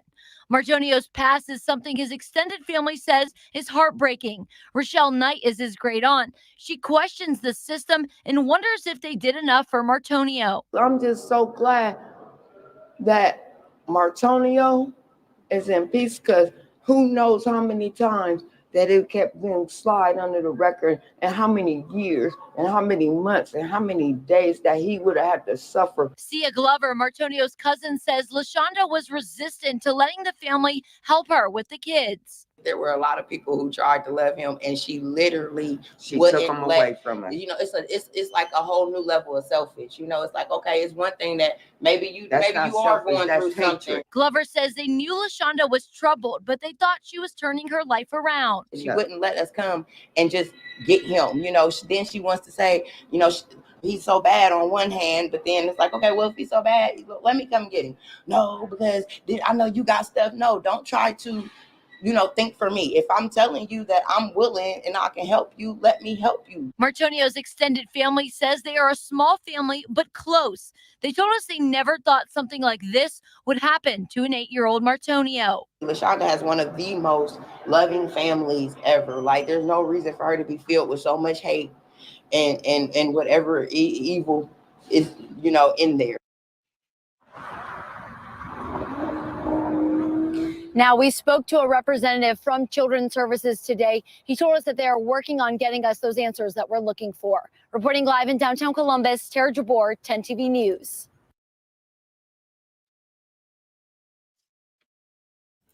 Good God, this is insane. And you know what, guys? I live here. This happens a lot here. I showed you guys the story in Cleveland of the woman that she killed her child and then buried him in the backyard. I mean, this child obviously needed help. Okay, he needed he could have been on the spectrum for all we know, and they're not getting what taking him to the doctors and getting him the help that he needs. This could have been completely prevented. at 8 years old, you're definitely able to be put on medication at that point. They start diagnosing and medicating at 6, from my understanding. At least here, we've done it with Caden, okay? And if he's got that many behavioral problems, look into it and find out why. Don't just beat the kid thinking he's bad, okay? That's gotta stop. Jesus, that's gotta stop. How do you have hate for a child? With each passing... I don't get it. I don't either.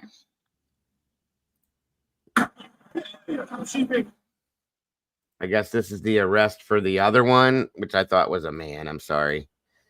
I thought it was a man. I guess it's not. That's exactly it, SRB. That's his way of asking help, saying, help me. I don't know what to do. I don't know what's wrong with me. 100%. This shit makes me sick. Hold on.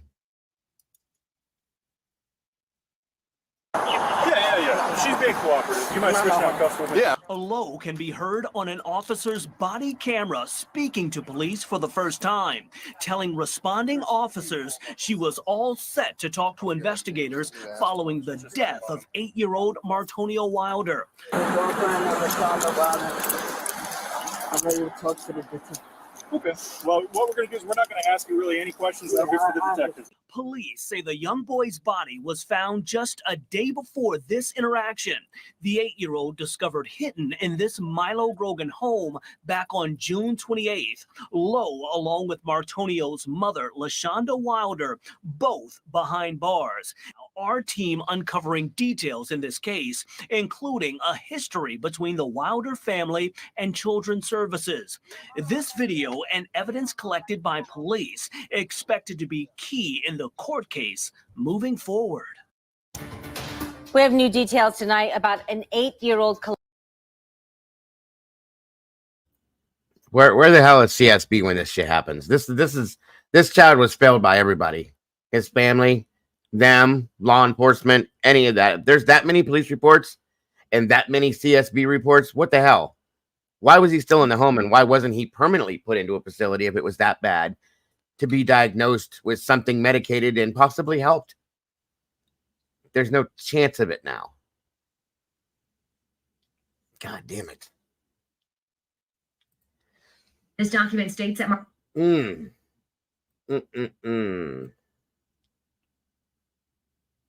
Thanks for bringing this to my attention, Mystery, because awareness needs to be brought to stuff like this for this reason, you guys, so that people can see what happens when you don't follow through or at least try to get help for your children if they're in trouble. God bless America. This child probably had no idea why he was being abused the way he was and starved because he wanted food. I mean, he didn't look very big. She locked him in closets so he couldn't get out and steal food. If a child's going after food and you're calling it stealing, then that means they're hungry. Feed the child. Jesus. This document states that Martonio may have been modeling his mother's explosive behaviors. The record says his mom, LaShonda Wilder, had become volatile at times and would yell and cuss at her kids. She looks evil. Look at her face. Oh, yeah. Scary. Singling out and berating Martonio. We heard a lot more details than we've ever heard before about the abuse, locking him in a closet and not letting him get food. What's your reaction to hearing those things? My reaction is he told me. He told me. Auntie said, I don't want to go home. She locked him in the closet. She threw a pack of crackers in there for me. While the family says they... If he told you that, then why didn't you do something about it? Right? Oh, my God. He knew Martonio was treated differently than LaShonda's other kids. They couldn't do anything. I can't take your kid from you. Even if I notice you might be feeding the other kids a little bit more. A spokesperson for Children's Services has told us LaShonda's caseworker had offered her several resources like case management and behavioral health support. They cited a privacy law when I asked about whether or not LaShonda took advantage of those services. In court on Wednesday, family members allege that Children's Services did not do enough to protect 8-year-old Martonio Wilder. We're looking into that allegation with the help of court records like this, which are revealing more about Martonio's family history. According to this record, a case was opened for the family in May of 2022. The family was living in a shelter during that time before eventually moving in this home here on Olmsted Avenue. This court document is redacted, but it's clear from the case we've been following, much of this record refers to Martonio. According to the document, there were behavioral concerns for Martonio. It was reported that he could be violent and destructive and was attending Hannah Neal Center for Children, where he received treatment. This document states that Martonio may have been modeling his mother's explosive behaviors. The record says his mom, LaShonda Wilder, had become volatile at times and would yell and cuss at her kids, singling out and berating Martonio. Why didn't you remove that baby? It was only Martonio. The other kids was okay. In court on Wednesday, we learned disturbing details about a history of alleged abuse. Attorneys saying LaShonda admitted to using an extension cord to choke Martonio and beat him. We heard a lot more details than we've ever heard before about locking him in a closet and not letting him get food. What's your reaction to hearing those things? My reaction is he told me. He told me. Auntie said, I don't want to go home. She locked him in the closet. She threw a pack of crackers in there for me. While the family says they knew Martonio was treated differently than LaShonda's other kids, they couldn't do anything. I can't take your kid from you. Even if I notice you might be feeding the other kids a little bit more. A spokesperson for Children's Services has told us LaShonda's caseworker had offered her several resources like case management and behavioral health support. They cited a privacy law when I asked about whether or not LaShonda took advantage of those services. How many times you got to give her paperwork to realize she's not going to do it? Your job is to make sure that she did that. She complied with that. And if she didn't, y'all should have removed them babies from the home. We're also working to learn more about the caseworker involved with the Wilder family. Children's Services, again, citing privacy laws as to why they can't share their information with us. We'll keep you updated on what we learn here on air and our ABC6 app. On your side, I'm Kate Seifert, ABC6 News. Whoever the CSB worker, definitely, whoever she or he or is, they need to be held accountable as well for exactly what that woman said, for not making sure that the mother complied with the case file and the case plan as to what they were supposed to do with this. Jesus God. And this little boy had 2 siblings, 9 and 3 years old. Mm-hmm.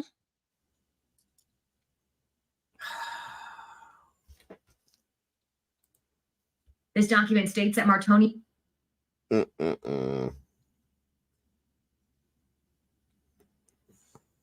And here's the thing. Her partner, I think she said it was her girlfriend, but I don't think well, okay. Why didn't you stop it? Why didn't you do something about it? Okay. All these people sitting back watching. I can't do nothing. The hell you can't. There is absolutely no goddamn excuse for this. I'm sorry. This makes me sick. I am so mad right now.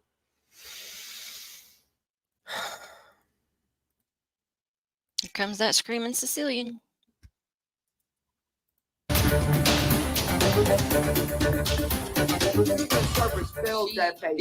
They failed him. Tonight, we're hearing more from the family of an 8-year-old killed and getting answers. Martonio Wilder's mother, LaShonda, and her girlfriend, Jonna Lowe, are charged with his murder. Less than an hour ago, our 10 Investigates team received reports that outlined 4 different times the behavioral health center Martonio attended had to call police due to his mental health. 2 of those times, his mother, LaShonda, refused to respond. But now Martonio's extended family is questioning if Franklin County Children's Services did enough to protect the boy. Today, we pressed the agency for more information. 10 TV's Cherrie live tonight with what she's learned. And Tara, you spoke with Children's Service today. What were you able to uncover? Well, Andrew, I called them earlier today, and just this afternoon, they gave us new information about several investigations involving Martonio Wilder, starting when he was a baby. Now, we just learned that Children's Services' first contact with Martonio Wilder and his mother was back in May of 2016. The agency got a report that he tested positive for drugs at birth, which they found was true. Now, Children's Services didn't have contact with Martonio again until June of 2020, and that's when they got a report of physical abuse. The investigation ended in what the agency calls an alternative response resolution. Spokesperson Scott Varner tells me that happens when a threat to a child's safety or neglect can be resolved without significant intrusion by Children's Services. Children's Services sustained another investigation involving Martonio in February of this year, this time finding educational neglect. Now, Rochelle Knight is Martonio's great aunt. She says a Children's Services caseworker visited LaShonda's home the week Martonio died. So there is a very huge possibility with this child as well. If he tested positive for drugs at birth, there in turn can affect it could cause mental defect in some senses, okay? And something I just read also said that where did it go? Shoot. An incident at the center when Martonio, there we go. Was fighting and being aggressive with his mom and had homicidal ideations towards other children and wanted to stab them. at 8 years old. Yeah. Good God Almighty. That's where this child needed to be put into a facility and treated in-house, medicated, and counseled and therapeuted and all those things. For an 8-year-old child to say things like that, there's a problem. You don't just let that go. And now he's dead. That's not the answer. That is not the answer to this problem. Knight says Martonio was not home at the time of the visit, but she says that LaShonda told the caseworker Martonio wasn't take care. I spoke with Varner over the phone this morning and asked him if he knows when a caseworker last visited the house. Do you know if they visited the home that week? Again, state privacy laws around child welfare are so restrictive on information that we can share that is case specific. And so the questions you're asking are so case specific that the state privacy laws really make it that we really can't share that type of information. Now, in an email, Varner told us that Franklin County Children's Services follows investigative processes that are governed by Ohio law. Those request an assessment of safety within the first 24 hours of receiving an abuse or neglect report. Cherrie, we know this family feels that Martonio was let down here. And one of their concerns is that they were questioning why he wasn't removed from his mother's custody. Were you able to get any answer today about that? Well, Andrew, Varner again didn't give us any specific information about this. He did tell us that Children's Services cannot remove a child from a home. He says that falls upon law enforcement and courts. 10 TV's Cherrie reporting live for us here. Thank you for those new details. That was your... Nope. Everybody let this child down. Everybody. Good God Almighty. This is disgusting. That's true. Children learn what they live. And again, I believe he could have been acting out. Here's the thing. If we go all the way back to when he was probably born addicted to drugs. If he tested positive for it, there's one start, okay, which does cause mental defect, as I stated. In turn, never getting any help for that. You just grow and grow and grow, staying the way he is, and it gets worse and worse and worse as he gets older. This is disgusting. Now, I don't know 100% for a fact if these families that are saying he should have been removed, the family members, I mean, and saying that they couldn't do anything. You can call police, you can call Children's Services, you can make recommendations and referrals, and I pray to God you did by saying there was nothing else you can do, because if you didn't, then you're just as accountable as everybody else, in my opinion. That's all I'm saying. That's exactly what it was, Demon. He needed help bad. Very badly, and had none. Did teachers in school see this? And nobody did anything. He was failed by everybody, you guys. This is so sad.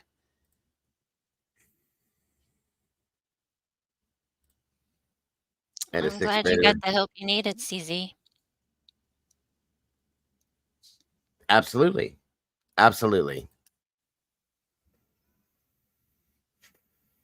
Your family, it doesn't that make a difference? Well, okay. If there's an emergency situation, at least here in Ohio, they will remove a child with law enforcement in hand, of course, and put them with a relative or something, if they have to. Why was this never done with him?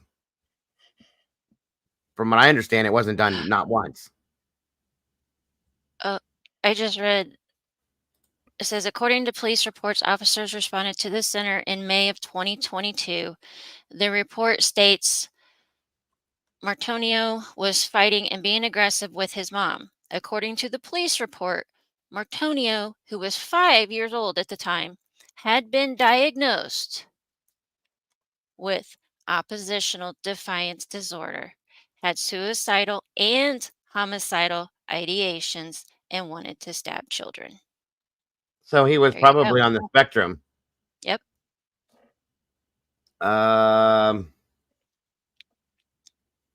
Where did you find this at, Tomboy? It has been identified as Caleb. I want to bring it up. Oh.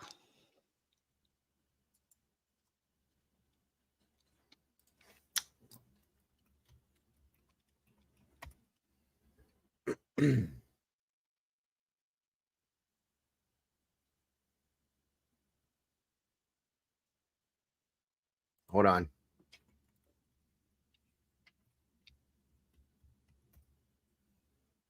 Why can't be diagnosed before the age of 16?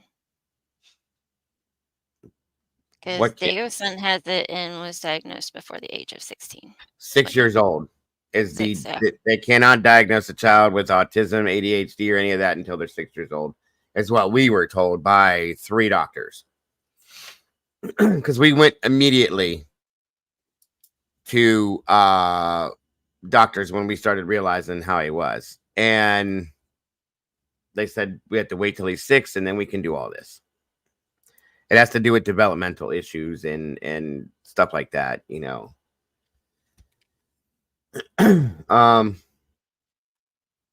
Anything, Tomboy?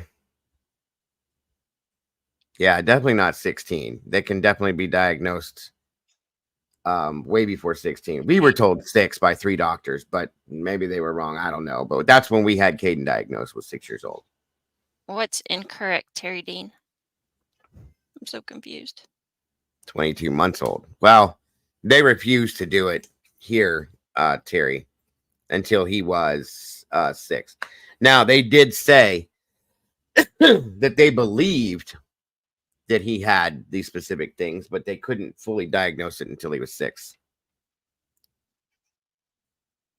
My son was diagnosed with oppositional defiant disorder, chronic ADHD, anxiety, and was also proposed to be on the spectrum at 6 years old, and has been on medication ever since, and it definitely helped him.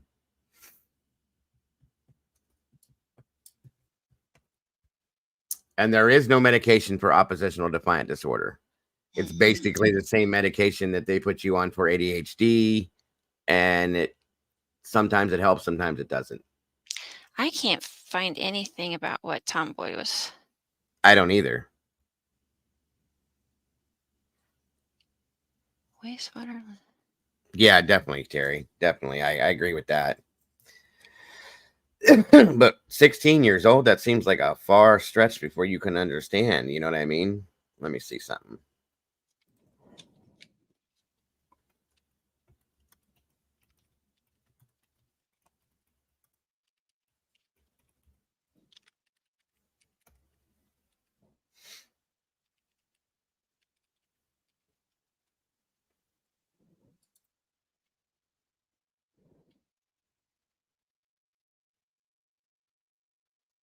Nothing that I can't find anything on that. And where was he at? Corpus Christi, Texas? Yeah. Actually, let me check something else because I just thought of that.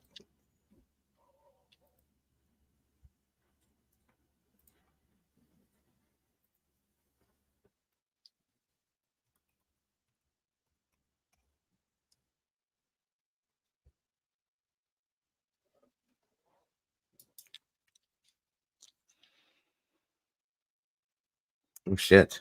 Okay, hold on a minute.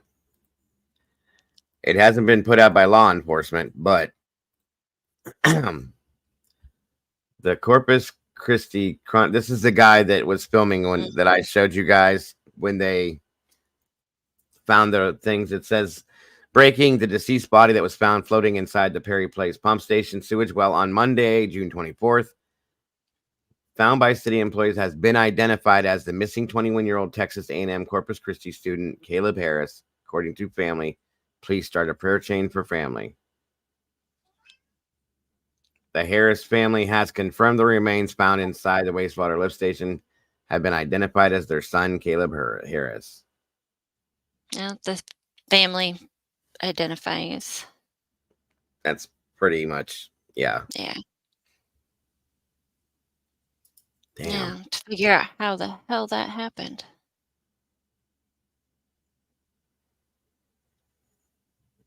Yeah, what happened is what I want to know now.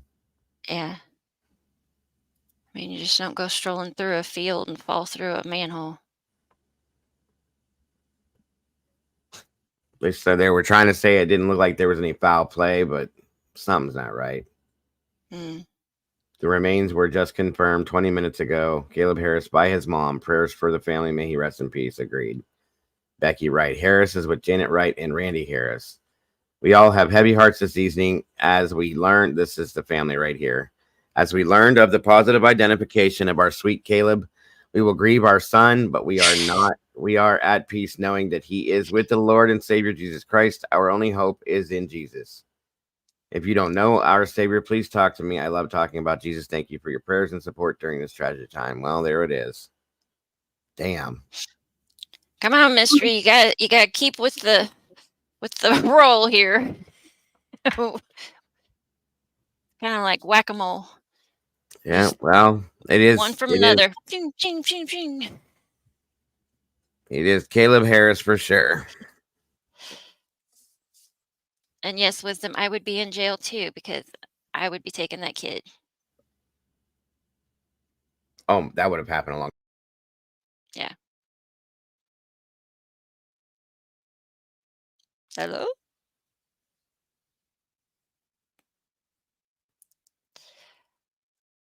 Well, he didn't have to get so upset and just like leave alive. That was kind of rude.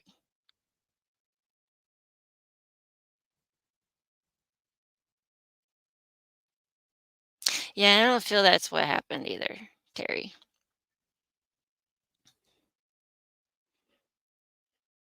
I mean, why are there manholes in the middle of a field anyway? Doesn't that seem odd to you, or is that just me?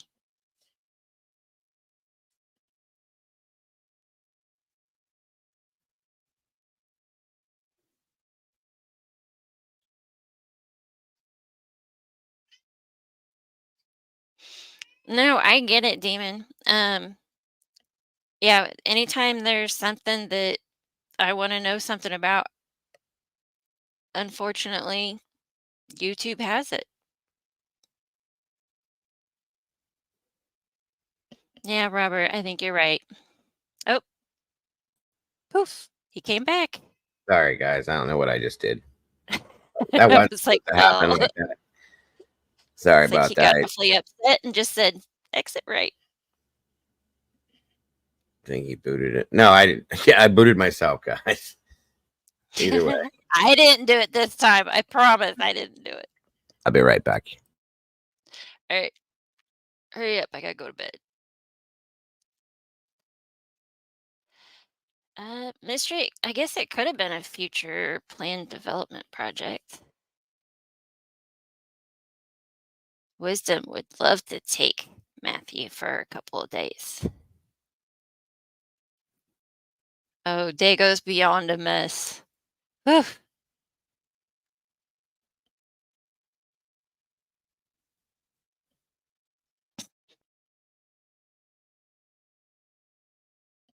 He's a handful.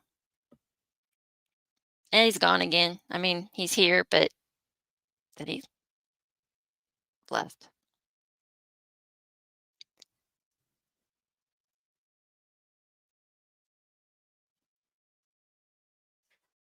Yeah, I know what you're saying, Terry.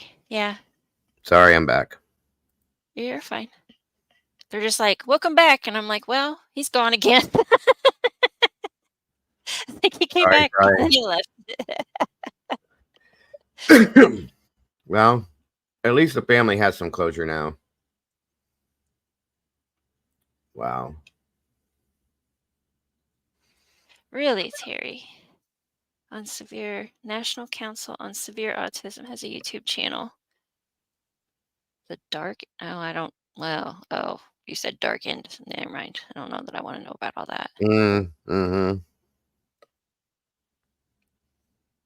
Definitely.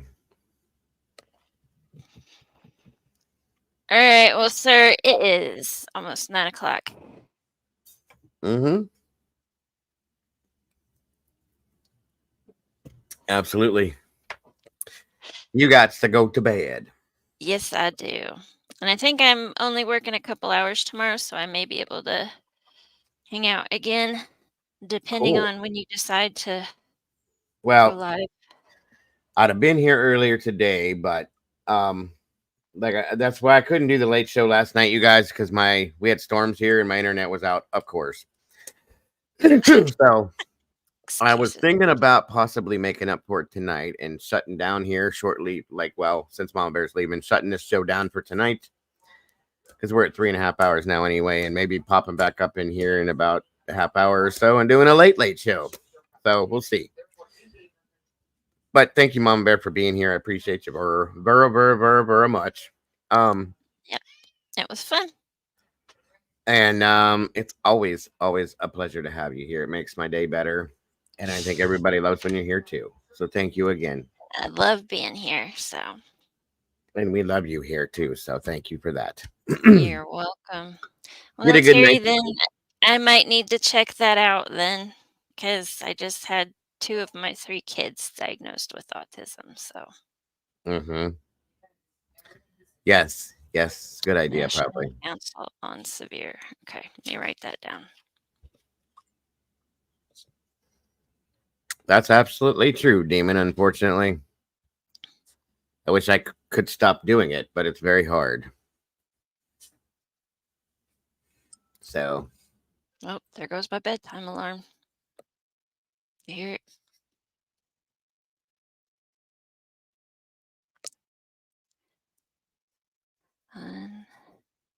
Severe. So let me put it this way. If you guys want me to come on and do a late show or a late show or whatever you want to call it, throw one in the chat for me real quick if you don't mind. Obviously, Mama Bear won't be here because she has to go to bed, but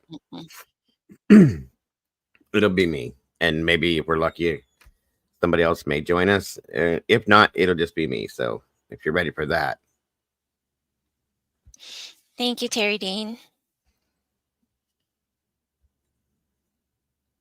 Yes. Thank you. That's very sweet of you, Terry. Very much so. So what are your hours? What are your hours tomorrow? Kind of whenever I go in. Oh, So okay. I'm going to try and, let's see, the store doesn't open till 11. So I might try and do like 12 to 1 or 2. I just got to retrain her, teach her some other things that she's screwing up. So nothing major. Thank you, Cherrie, very much. Well, that's not too bad then. No. At all. Nope. I'm loving the kind of shorter, less. I mean, it's only 20 hours a week, but it was like 2 hours here, 4 hours here, Yeah, And I mean, it was like right smack in the middle of the day.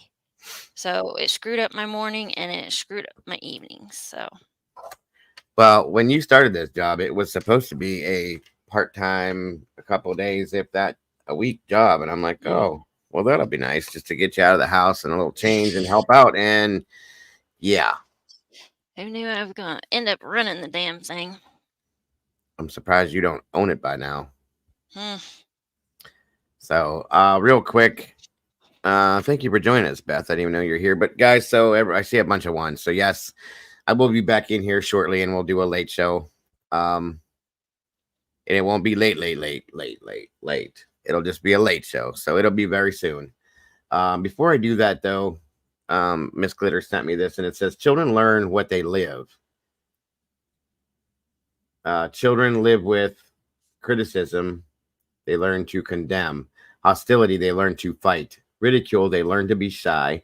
Shame, they learn to feel guilty. Tolerance, they learn to be patient. Encouragement, and they learn confidence. Praise, learns to appreciate. Fairness, and they learn justice. Security, they learn to have faith. Approval, they learn to like themselves. And acceptance and friendship, they learn to find love in the world. God bless and amen to that. Thank you for Love that. it. That's beautiful. True facts. So thank you, Glitter, for that. And here's a real quick thing with this, guys. I think children that have it, that are high functioning, they have to be a little bit older before they can be diagnosed, as to where children that are very low functioning, nonverbal, it's easier to verify what they have and maybe diagnose at an earlier age, in my opinion. So, Ms. Barbara. Yeah. And Kaden, like I said, Kaden, we got him on track when he was 6, and then we had to fight for the IEP for the next 3 years. We got it, but here he is at this point. Yes, absolutely, Glitter. Amen. So, Mama Bear, thank you again. I appreciate you so very much, and hopefully we'll get to see you again tomorrow. I'm looking forward to it. Fingers crossed. Please sleep well. Get some comfortable, deep sleep if you can. And we will talk to you soon. Everybody else in the chat, God bless. Thank you so very much for joining us. I appreciate you more than you know. Again, like I said, I'll be popping in here. Probably it is 8:48 within the next hour with the late show, and we will do this again. All right. Much love to everybody. For those of you that can't make it back in, have a great night and God bless. The rest of you guys, don't forget to love yourselves, love each other, and don't change a thing, because you guys are absolutely amazing. Absolutely, Terry. Thank you. Thank you for putting that out there. I will see you all very soon. Bye-bye, folks. Bye, guys. Where'd it go? There it is.